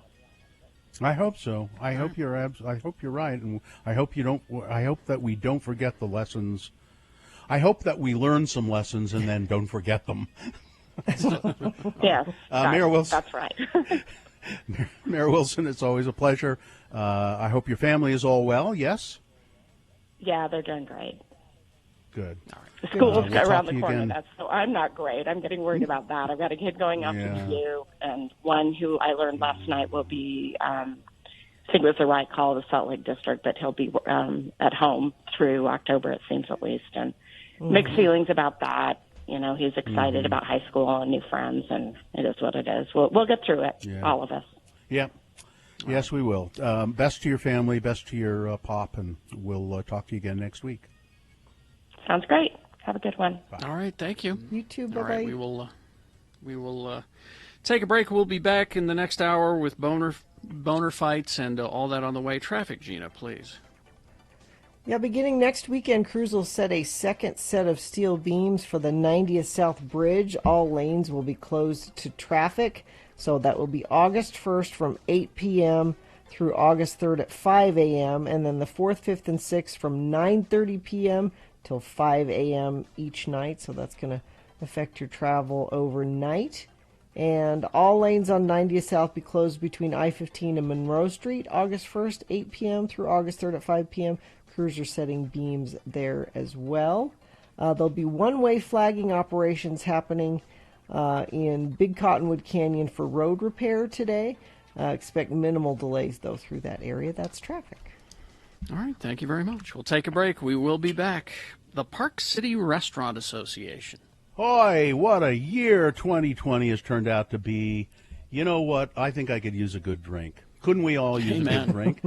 And what would the summer be without the Park City Cocktail Contest? Park City's most talented mixologists get together for the Best Cocktail Award. Park City area bartenders have created their own unique cocktail recipes. In the annual cocktail contest throughout the month of August, locals and guests invited to sample delicious mixed drinks at participating Park City restaurants and bars, and then vote online for your favorite drink in the Park City Cocktail Contest. So the mixologist with the most votes takes home $500 in cash and bragging rights, of course. Visit parkcityrestaurants.com for a list of restaurants and establishments participating. Cast your vote. You have to be 21. Limit one vote per person. Online voting for favorite cocktails will run through August 31st at the Park City website, parkcityrestaurants.com. We got the rest of the potato chips. All right. Now, we've tried so we started with the cappuccino-flavored Lay's potato chips. Which didn't knock us out, but we didn't hate, except for Gina. She hated them. Now, the wasabi. Now, they've had 4 new flavors, and people want to call them both. Wasabi. Bill tried the wasabi as well, Bill Frost. Yep. Not hot. Good, not hot. Yeah. They're not hot. Now, tasty. But they're flavorful. Now, I've got the bag of cheddar, bacon, mac, and cheese here. And Gina said of the wasabi, "Oh, you got your winner right here." My guess is she won't even try the bacon, mac, and cheese. Yeah, I'm sure there's not actual cheese in it. No, there is. There is. I read the ingredients. There's like cheese powder or something. This is your winner. She won't even try them. No. I thought you didn't like cheese not because of the flavor, but because it's cheese. And this is it's a principle. No, I'm not gonna. And this is far enough removed from cheese that she has standards and principles. I have totally arbitrary rules. That's exactly. I think that's your winner. Now there's one more there. What's Yeah. that one? Mango salsa. Which Those are- somebody in the chat room said tasted like potpourri. Right. This isn't bad. Yeah. Maybe it actually is potpourri. Although if you eat a few of those, the bacon mac and cheese, they get kind of too salty. They're not bad. And here's the wavy mango salsa. Wavy mango salsa. Wavy because I like the idea of mango salsa. No? No good. Potpourri? Too sweet? yeah, Let's see. too artificial. Am I right then, without even tasting the bacon mac and cheese, that the wasabi is the best? No, the bacon mac and cheese is better. Well, I think your winner is the bacon mac and cheese, because mainstream America will love that flavor. Let me see the wasabi again. No. Yeah, You potpourri. have those. I bought them. What do you Potpourri. mean no? Yeah. Mango salsa is a hard sell. Yeah, that's no good. I don't like it. You can put it on the back of your toilet tank. Why would you? Yeah. Out of all of them, I would say the wasabi is the best flavor, but the winner is the bacon mac and cheese. America will vote for that one. Oh, yeah. By the Mango way- salsa's weird. Yeah. By the way, you notice I'm sharing all of my chips. Girl who wouldn't give me a cookie last week. 4 cookies made for me with my name on them. A gift. Yeah. Was Yes. it 4 cookies that Yes. spelled out Gina? No, but my name was written on the box. Yeah. I know. It's different than you buying 4 bags of chips.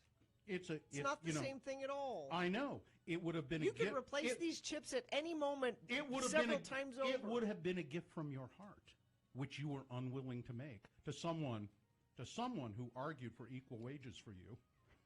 You can't drag that out. Yeah, why not? It was proposed. I can't even finish this one mango They're salsa. terrible. Yeah, they're not good.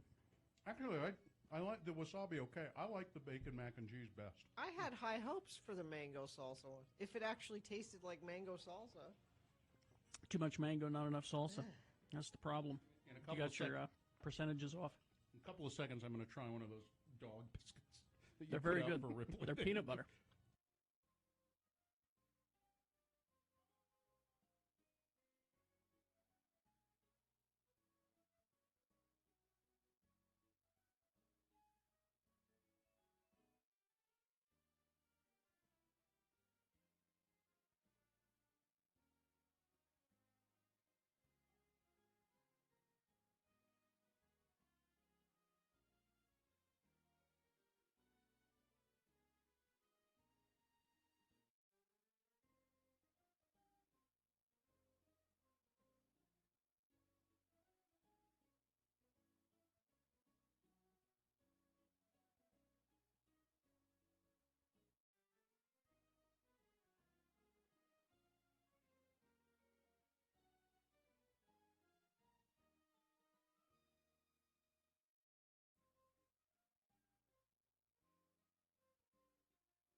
In 1958, Bill Berry, the drummer for REM, was born. Got some solid drumming in there, too. Now, was he the one that got the hole drilled in his head? I think he may have been. Was he intentionally? No, like no, he it was had like a cancer. surgical procedure. Yeah. Trepanation? One of them had a cancer. Yeah, one of them got a hole drilled in his head. Spencer Kimball had a hole drilled in his head. What? Was he in REM? No. Well, just the president of the Church of Jesus Christ of Latter-day Saints. No, he wasn't the one that got the hole drilled in his head. Now you're going to make me look for that. Which member of REM had a hole drilled in his head? And the doctor said, we're going to drill this hole in your head because we need to let the sap run out. Was it Peter Buck? I want to say it was...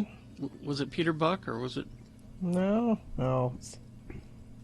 See, you shouldn't just say things until we... Maybe it was Michael Stripe. Mike Mills? I think it might have been Mike Mills. I don't know how that band was ever successful with two mics in it. I don't know.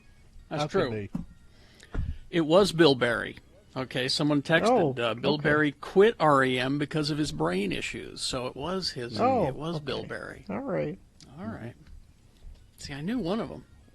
So you were right the first time, not really Carrie. got to the bottom of that. Carrie was right the first time, but we had to go through all of that because Gina went, no. How much of a delay is there now? Like 12 minutes? There's a lot. Yeah, there's quite a bit. And we even restarted. So don't ask us, IT and engineers.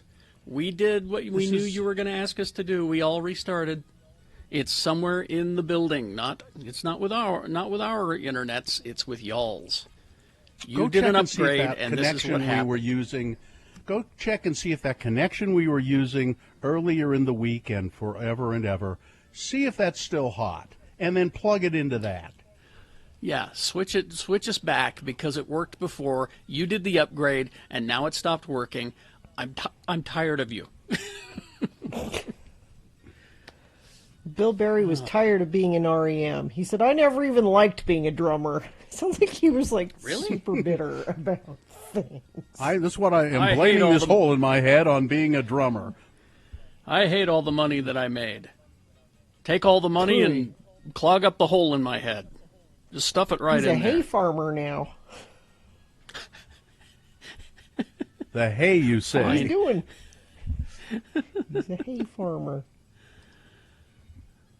There's a lot of money in alfalfa. So is this doable? Can we do a show like this? Because I'm feeling like we can't. I don't. Well, we have to do something because we have two more clients that we owe allegiance to. Mm-hmm.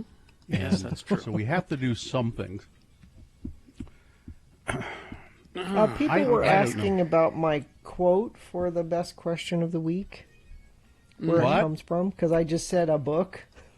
It sounded like Dr. Seuss. No, it's a Max Lucado book called You Are Special. If you're looking for that. That's it. Get your kids a book that says you are special, and then maybe they'll believe it.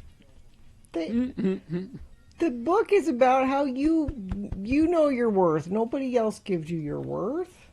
Isn't that a nice thought? Why wouldn't you read that book to your kids? I'd hand it to them and say, learn to read this. I've been getting so nostalgic about Festus leaving for the Navy. I started looking at his childhood books that he, like when he was a little kid, like little tiny kid, that books we used to read together.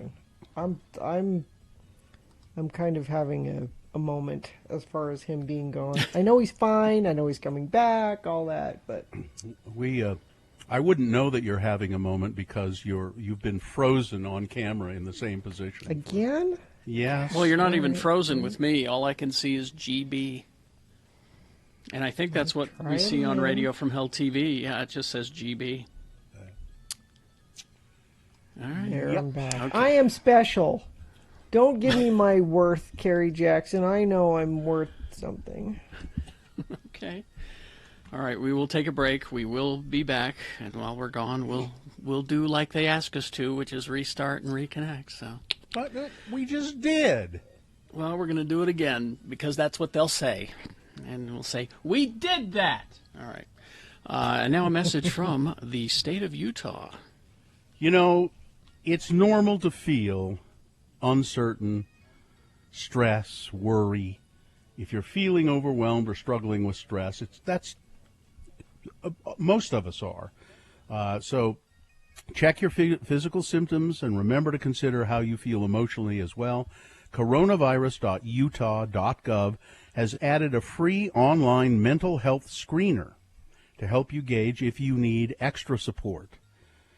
See the mental health section of coronavirus.utah.gov. You will get free professional counseling services over the phone or on the web. We are all in this together. I know everybody says that, but it is true. And the state of Utah is trying to provide services for you. They know it's tough. We all know it's tough. So free psychological services, and that in general is just becoming a big thing. People are doing that more and more, even outside of the fact there's a coronavirus pandemic going on. People are getting counseling online. So don't hesitate. Go to coronavirus.utah.gov.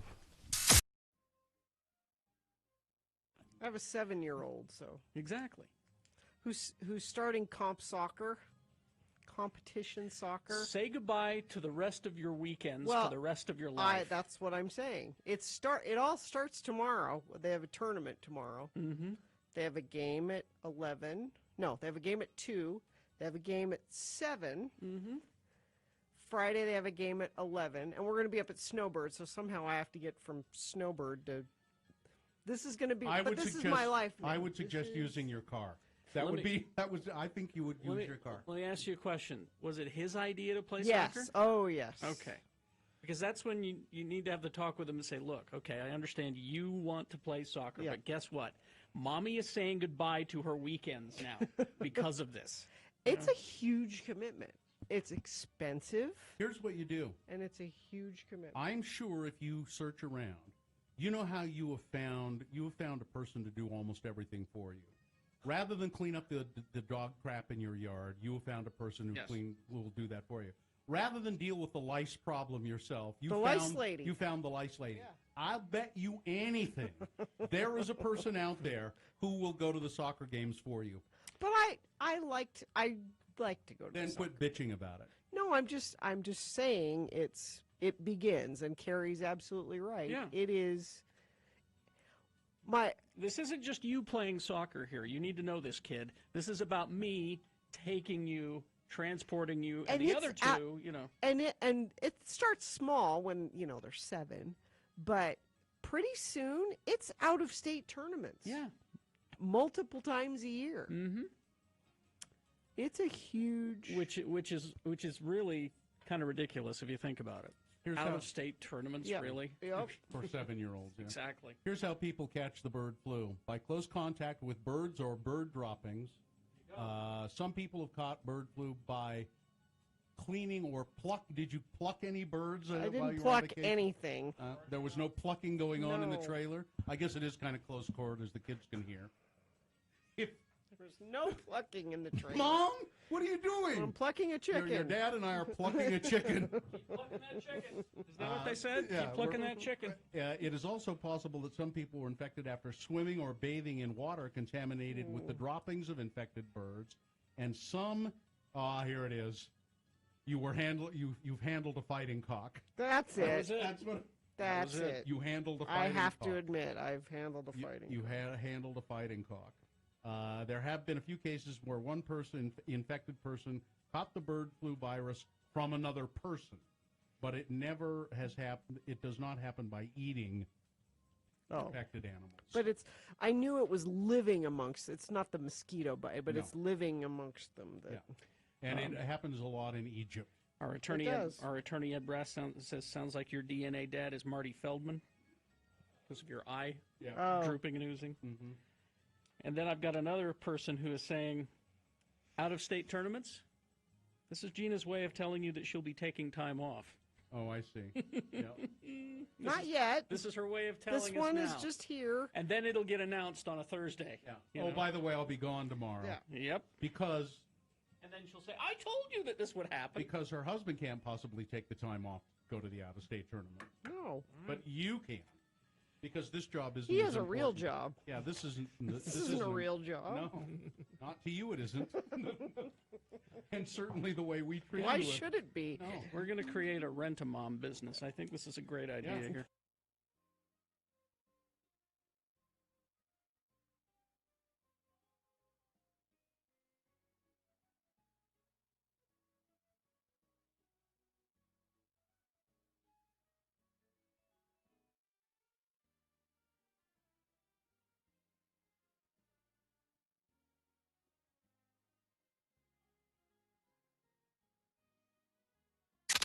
Follow Bill Allred on Twitter.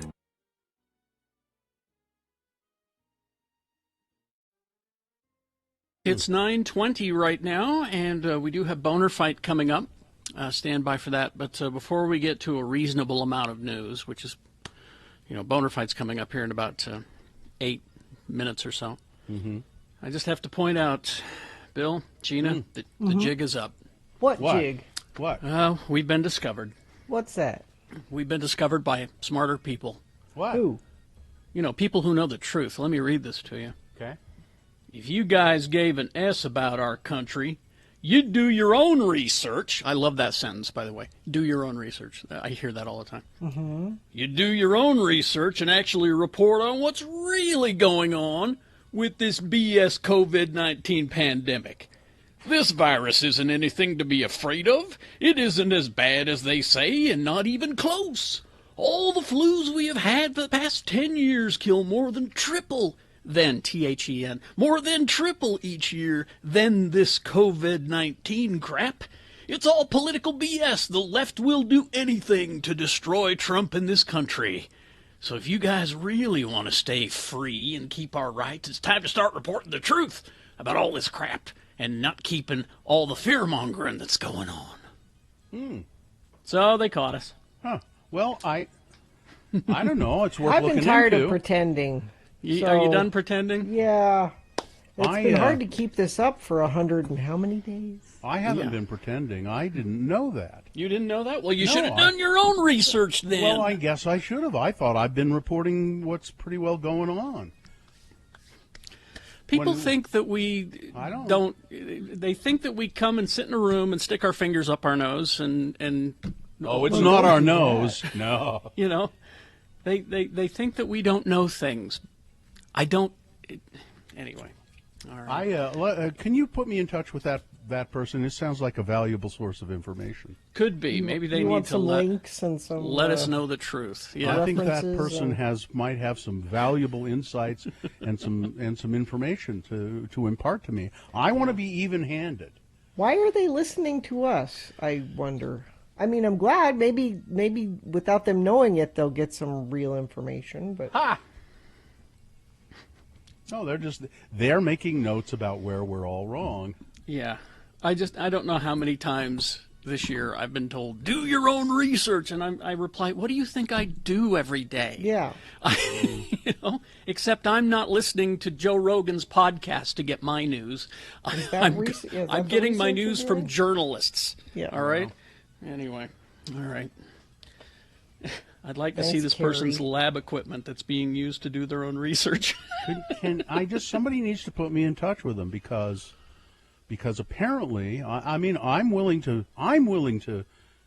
you guys are being kind of mocking, but I'm willing to, open up my mind and. You've been hoodwinked. You've been fooled. I'm willing to open up my mind and just let. It's all a plot because they hate Trump. That's it. Well, that could be. Now that I think about it, you libs have killed 150,000 Americans just because you hate Trump. No, we tried to impeach him. We went about it the right way. All right. Anyway, we will get to Boner Fight coming up. Stand by for that. Right now, a reasonable amount of news brought to you by Santa Last Advanced. You got me all flustered now, Kerry Jackson. I'm sorry. Santa because you don't do your own research. That's right. Do your own research. Advanced sanitation service products kill 99.9% of bacteria and viruses, including COVID-19, for up to 28 days in your home, business, and school. Sanalast.com. I'm pretty excited. I discovered today, apparently there was a big warehouse somewhere, or maybe more than one warehouse, chock full of old ShamWow cleaning cloths. And you can now buy a ShamWow face protection mask. ShamWow masks are available. So they'd be nice and soft, probably. They're soft. They protect against 99% of. They're comfortable. They're reusable, and you can also use them to clean up spills. But just rip it off your face and wipe up the counter? I don't think so. You know, if you really, they have zinc in them. They're embedded with, imbued with zinc, and Brett in the chat room says it's a sham warehouse. What's a sham warehouse where they have the sham? A sham wow house. Sham. They have them all, so that I want to thank them too for just repurposing things. All right, you guys don't seem to be nearly as excited about the ShamWow mask as I am. We're excited for you. It's that yellow. It's Yes, that I know yellow that. ShamWow, and it says on the front of it, ShamWow. Let's see. Garth Brooks. There was an old warehouse. Yes. They looked in there and they found Garth Brooks. Garth Brooks explains this. He has said, do not nominate me for the Country Music Award Entertainer of the Year. Really? Do not. Please don't throw me in that briar patch. Whatever you do. That's really not what he's doing. No? No, he's being quite genuine, I think, about it. He said, I have been named Country Music, the Country Music Entertainer of the Year 7 times. It's ridiculous, he said. Other people are great entertainers. You don't need to give it to me again, please. Is it inertia? Is that how he keeps getting? He says it's hard for somebody else to hold the award and know what the Entertainer of the Year feels like. He said the first couple of times I got it, and maybe the third even, it's like, man, that's pretty cool. I'm the top of the top. I am the Entertainer of the Year in the country music. But then after a while, it's just like, there's number 5. Whatever. I'm running out of shelf space. So he won last year. That was number 7. And he said, it just wasn't that much fun. He says, I just don't nominate me. Please, give it to somebody else. I like that.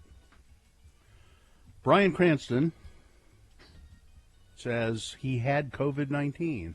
Oh, he just thinks he did. It's not. Do your own research. If he'd been wearing a ShamWow mask, this never would have happened. No, it didn't happen because it doesn't happen. Do you, sheeple?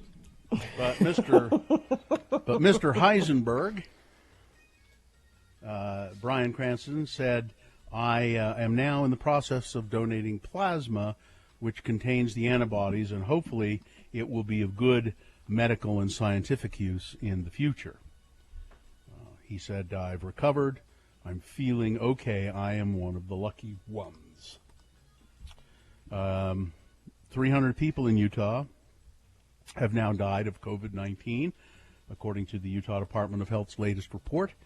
Thursday's report also shows 500 new cases of the disease, bringing the state's total to 39,969.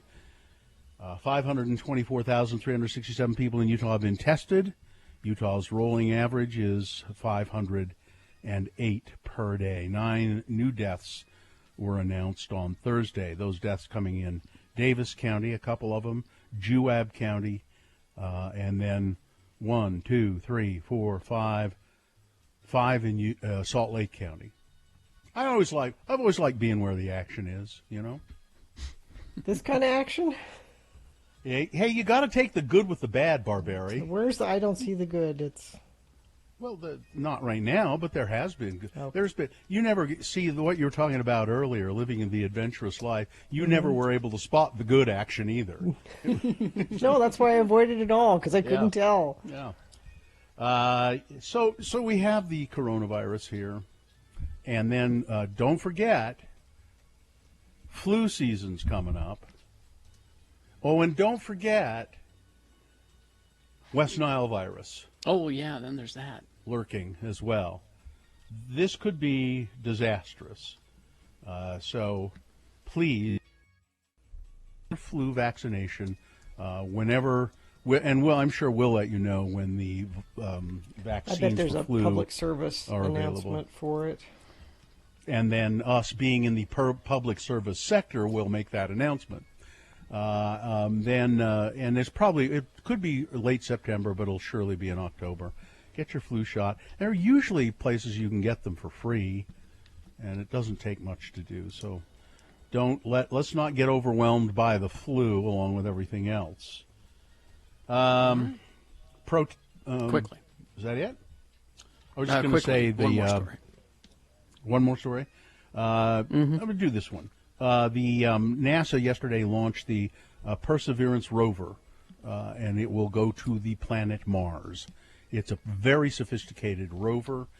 It will be driving all around in this big crater, taking all kinds of samples and measurements, and it promises to bring us a lot of detail about, was there ever life on Mars, or is there perhaps some kind of life on Mars even now below the surface, right? It's Boner Fight, the final round. This is, it's not going to be a fair fight, I'm afraid. Well, not with that attitude. Listen, I can't have any other attitude with this candidate. I mean, it was my mistake to probably nominate it, but there you go. God, people are just awful from round one.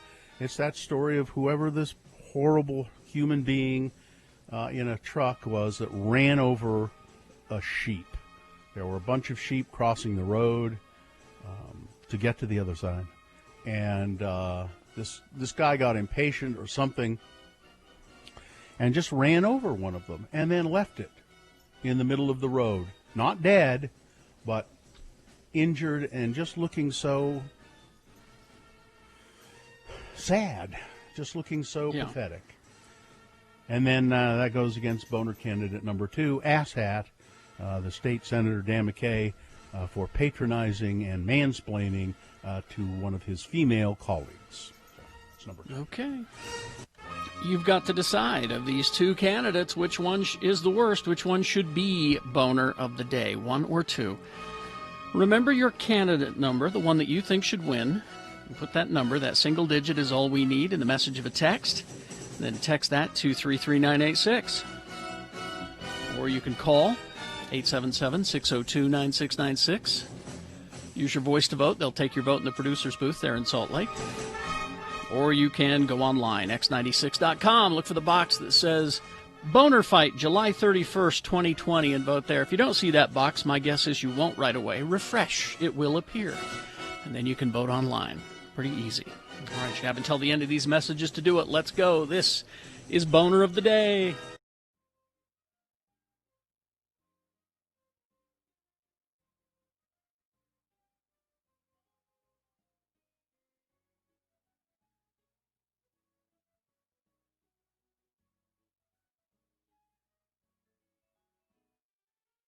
I made a big mistake. Well, I didn't. It had to be done at some point. I haven't gotten on the scale, weighed myself, that is, since. So I had some back surgery to relieve some pressure on, excuse me, on the nerves in my back, and that has made it difficult for me to. Well, it's made it impossible for me to do any exercise. and I exercise a lot usually. Uh-huh. And then I went on vacation. Well, sure.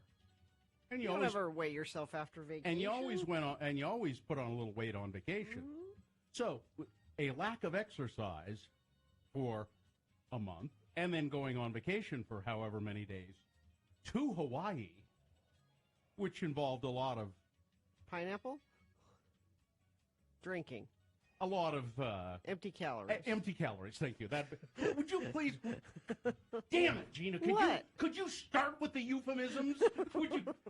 Would you not zero right in on the problem? Start with the euphemisms. I say, oh, is Aunt Flo here? You know, I don't say what, John the Rag. You having a period? You're trying to be funny. Start with the euphemisms, please. Before the reality? Yeah, don't let the reality just don't smack me in the face with it, please. So 10 pounds since the last time I weighed myself. So in a month you've gained I think I'd have to look and see when that surgery was. You don't look like you've gained 10 pounds. Oh, I sure feel like it. And I don't? Really? No? You look fine. You always say that, though. Because I don't know. Why does she always say that? Because I don't think it's true. I'm sorry. I was chasing down things that we have to take care of here. I'm, trying to fix the show. That's all. She always says, you look fine. I think you say that either because you don't really look at me or at people. Because I look at you, and I wouldn't say that about you. I didn't ask your opinion on how I look or how much weight I gained on my vacation. I didn't ask yours either. You just offered it. I didn't ask your opinion. Okay, I won't say you look fine. I start out saying something nice when I get in trouble for that. I don't think I look. I think you can tell I've put on 10 pounds. Can't you, Carrie?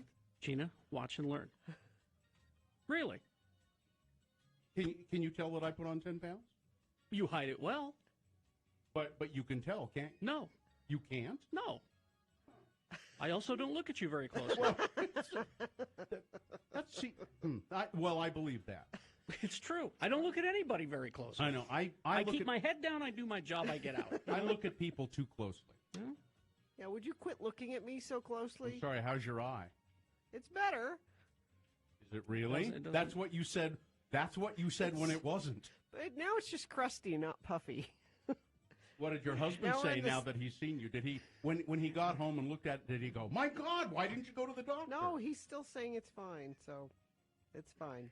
It's scabby. I think that if you had FaceTimed him, yeah, he would have looked at it and went, "Oh God, yeah, Boots, no, get in there." He was with me all weekend, and it was fine. But so again, he doesn't look at you very closely. He just keeps his head down and does his job when he's with you. Exactly. Which I'm glad that he doesn't notice I've gained weight. No, so he just keeps his head down and does his job.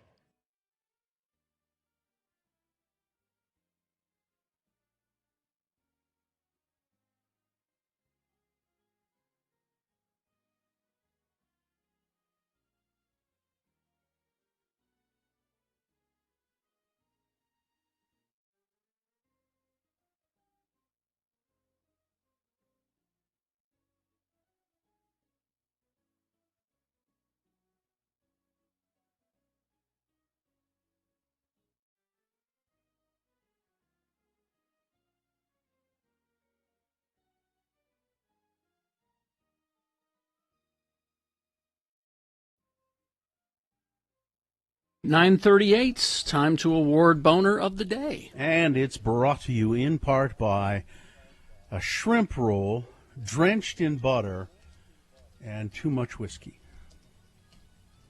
And Sanilast, advanced sanitation service and products kill 99.9% of bacteria and viruses, including COVID-19, for up to 28 days in your home, businesses, and schools. Sanilast.com. All right, we had Boner candidate number 1. People are just awful, aren't they? Just awful. The worst part of that whole thing of the sheep is seeing the poor animal, not dead, but sitting in the road with all 4 of its legs folded underneath its body, and just just bewildered and in pain and just like, what did I do? I'm just a sheep. I just was crossing the road. And where was this truck heading in such a damned hurry? That it couldn't wait for the sheep to cross the road. It wasn't even going it wasn't fast. about that. It wasn't going fast. It was about, look, I'm going to do this. I think I'll just run over this in a one. hurry. Just run over this one. I am pissed off because I've had to wait, and I'll show that sheep. I got a big truck. And number 2, asshat. Well, that got 23 votes. That's pretty good. Mm-hmm. About 104 votes. Boner candidate number 1. Yep. Poor sheep. Yeah, that poor sheep. It's well, that's your boner of the day for July 31st, 2020. It is now qualified to be boner of the week. Dave the Flower Guy will step in here via phone in our next break and tell us who boner of the week is, because we take that choice away from you. I had a list here that I thought Gina should hear. Let me hear it.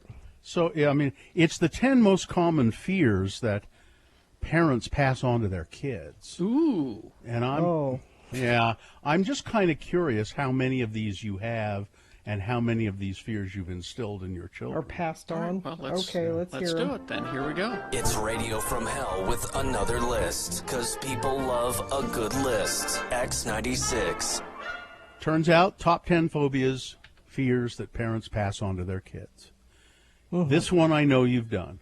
Well, I know you have this fear. I don't know if your kids do. Arachnophobia, the fear of spiders. No, and actually, I call Muhammad to take care of spiders for me, and he does it. Does he kill them, or does he release them? No, he squishes them. Okay. You know the rule in my house, Bill. Yes, I know. If you're in my house, it's you're dead man. Well, outside is your house. That's why I don't visit. But okay, social phobias, like a fear of social situations. You don't have that. No. No. Okay. Acrophobia, the fear of heights. I desperately have a fear of heights. You do? Oh, yes. And did you I'm pass just sure it along? someone's going to push me. Do you know? You might not know. I don't know if they, but I have a horrible fear of heights. I'm just sure someone's going to come up behind me and push me. Do you have any of these? I've been to the Grand Canyon and I didn't look at it. Do you have a fear of heights, Carrie? Occasionally. It depends on the circumstances. Yeah, me too. Fear of heights. Yeah, I mean, I wouldn't say I have a fear of heights, but I have a healthy respect for heights. I mean, I can be up in a tall building and looking out the window. I'm good with that. Mm-hmm. I can be in an open air situation like in a tall building. If there's a guardrail, I'm okay with that. Sure. But if there's no guardrail, yeah, and there's nothing to stop me from going over. Yeah, I don't want to edge up and look over. Yeah. And now that I think about it, we drove the Going to the Sun Road up at Glacier, which is, this long road hugging this sheer drop cliff on the other side. And my kids were fine with it, and I was scrunched down in the seat with my eyes closed. So I don't think I. What a lovely way to take in a scenic vacation. Oh, it was horrible. I hated it. Cynophobia. It's a fear of dogs. What is that? Dogs. No. It depends on the dogs, because some parents are not good pet parents. I have a healthy respect for dogs. I do not approach as a general rule. Dentophobia? No, you don't have that. Fear of dentists. I used to. No, we all just went to the dentist. Yeah. Mm-hmm. You're all clean. Inoculophobia. Carrie has this. What's that? Fear of crowds, large crowds. Yeah, it's developed, and it's situational. I have it now. I have it now terribly. Yeah, it's situational. I can be like an amusement park and not have a problem with crowds. But if I'm trying to accomplish a task and there's a crowd, then there's a problem. Ophidiophobia.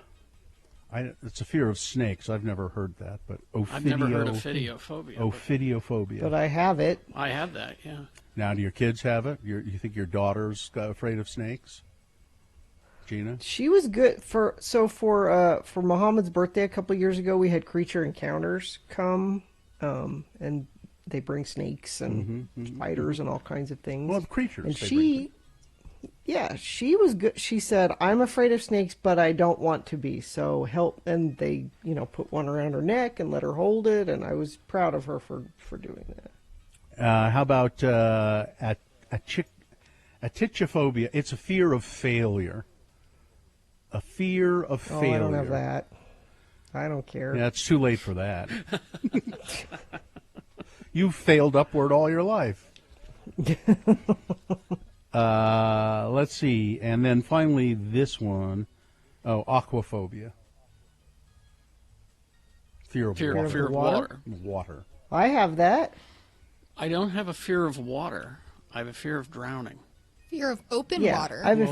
That's what I have, Katie. I have the fear of open water. Fear of open water. I was also that child that had the fear of going into a swimming pool and one of the walls would slide up and a shark would swim into the pool. Yeah, that's my irrational fear that I still have. Oh, I skipped one. I'll never wear a life jacket again. Aerophobia. Aerophobia. Fear of flying. Yeah, there are people who I don't have that. Yeah. Well, I take that back. I have a fear of small aircraft.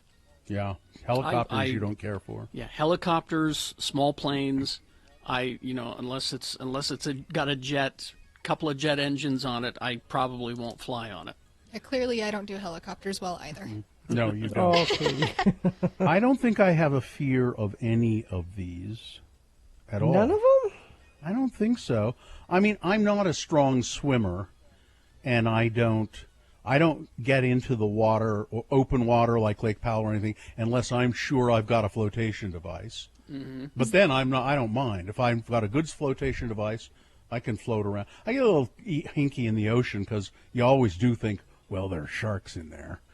But yeah, I don't like not being able to see what's below me. That's exactly my. But Lake Powell doesn't have sharks or anything like that. But you still have that fear. Mm-hmm. That's when it becomes I don't care. I don't like that's when it being, becomes irrational. That's where it becomes. I feel irrational. it, Gina. Is there a phobia for being afraid of sandwiches? What? Because according to Miriam, she was super afraid of sandwiches when she was younger. What is there? Shut up! I'm going to look it up. She was not afraid of sandwiches. According to her. She would recoil at a sandwich? I don't think so. I don't know. Fearless. We hope you'd enjoyed another list with Radio from Hell on X96. Okay. It's a legitimate fear, the fear of sandwiches. What's it called? Does it say? Let's see. It says being terrified of sandwiches is admittedly kind of hilarious, but it is also legit. You know what it is? It's ham and cheeseophobia. Or something. Ivy says she has a fear of balloons. Interesting.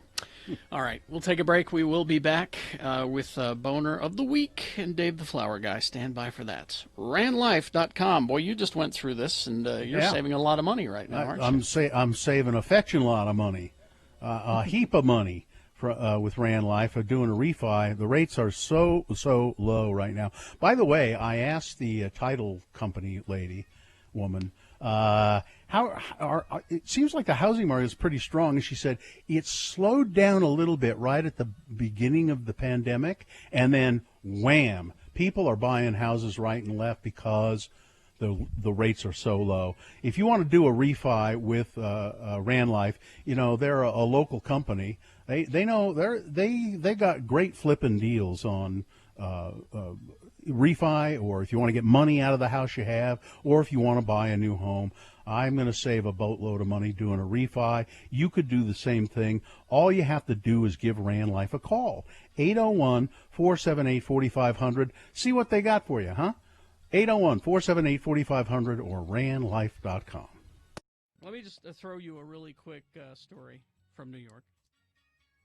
We stayed at the Grand Hyatt, which was in near Grand Central Station. It sounds grand. It was very nice. There's the regular Hyatt and then the Grand. The Grand Hyatt. First of all, there once again, my big complaint with hotels, no exhaust fan in the bathroom. I hate that. I had an electrician working on my house the other day. You know what they refer to those as? What? The fart fan. Exactly. Nice. Exactly. Is that what you need it for? Said I forgot to bring you the fart fan. We'll bring that by and put Well, and here's why it would have helped on this trip. Okay?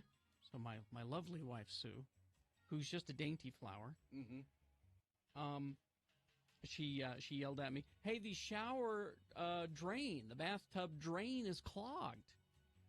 I can't get it to drain." So, as we're showering, it's like filling up with dirty water. I said, well, let me call down to the front desk and we'll get a maintenance guy up here to drain it. Okay. So after the showers are taken, Sue needs to go in and relieve herself. I didn't think take she a did. dump. Yes, okay. take a dump. All right. And that's my dainty flower, my lovely wife Sue. Man, she stunk up the place. Okay. Because when you travel, it's you're rich food. I'm sure she appreciates a lot of you rich. Well, discussing this. she really bad. And again, there's no fart fan. It was an eye burner. Yeah, it was an eye burner, exactly. And again, no fart fan. So what happens is that she's still in there finishing up, and maintenance guy at the door. Right? Oh no, it's so embarrassing. It's so embarrassing. That's so embarrassing. So I said, yeah, there's a clogged. I opened the door, clogged drain in the tub, and he tries to move toward me like I'm going to go in. I said, no, she's in there. You really don't want to go in there. I said, she's in there. Can you come back and? Well, I'd already put him off a half hour so we could shower. Why don't you sit down and have a drink? I should have done that. Yeah. I should have done that because we had some nice vodka in the room. Would you care for something from the mini bar? So it's on me. So then Sue comes out. He goes in, and I hear. Ah! It went like this. That Krusty the Clown kind of.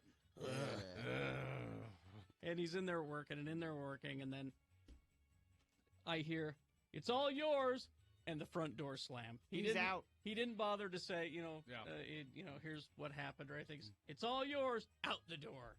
That would be a horrible job. He's got to do that all day. Well, at least you didn't hear, "I'm blind." That's what I thought I might hear. Because I'll be honest with you, man. Okay. Oh, all right. It was awful. Yeah. I'm sure she appreciates this conversation. Did you clear that story with her? Honestly, guess I should have. Yeah. You didn't. You didn't. See, if I were going to tell a story like that about my wife, you'd clear it. I would. I would say, "Do you mind if?" And I just wouldn't. And my guess is she would say, "I'd rather you didn't," and then I wouldn't. But did you get texted? Yeah. Are you in trouble? Once again, I'm jealous. Huh? How am I jealous? It did not smell that bad, and he made no sigh. Hon, you didn't hear the sigh. I'm sorry. You didn't hear the sigh. It was audible. Maybe that was just he was letting all of his breath out so that he could hold it for the entire That's time. what it was. Or he was bending over to the tub. Yeah. You know how you do. Yeah. All I'm right. sure that's what it was. I'm dead.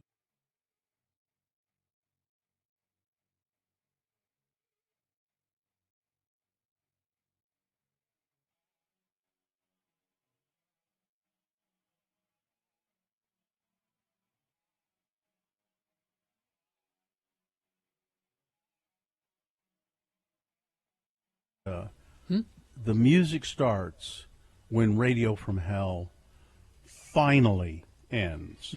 I should put that word in there, finally. Insert finally here. Yeah. And make it sound, very strained, like, finally. Finally come. Yeah. All right. Well, let's get Dave in here, and let's do Boner of the Week. Ahoy, hoy. Oh, hi. It's Dave the Flower Guy, who... Yeah. Yeah. For those of you who don't know, Dave is, you'll see him around town, inner Salt Lake City, mostly, not past Sugar House, certainly. He has a tractor and a trailer, and he mows people's lawns, and he sells flowers, and he's always out and about. He's always friendly. He's got these big yellow radio cans on his ears. He listens to the radio station constantly, and he knows more about the boner candidates than we do. That's why we, many years ago, said, Dave, why don't you select Boner of the Week? Because we're not capable. We're not good. We're terrible humans. You get to do it. And he's done it faithfully ever since. Are you ready, Dave? Yep, I'm ready. Okay, here we go. Boner candidate number 1 from Monday. We're eating lunch in a park away from other people. What else do you want? It was this jerk that went on a rampage because he went nuts on these people for not covering up their faces. Now, they were in a park. They were sitting apart from one another, fair distance. They were watching their little dog play, and they were having lunch, bothering no one. But somebody went on a rampage because they weren't wearing their masks. Boner candidate, it's sort of the opposite of a lot of stuff you hear. Mm-hmm. Boner candidate number 2 from Tuesday. I hear DJ DeSaul is also one of the CEO of Goldman Sachs. And in fact, he is the CEO of Goldman Sachs. I guess he thinks he's a hip DJ on the weekends, though. And he was part of the and you know what he looks like? He looks like the CEO of Goldman Sachs wearing a T-shirt and a headband.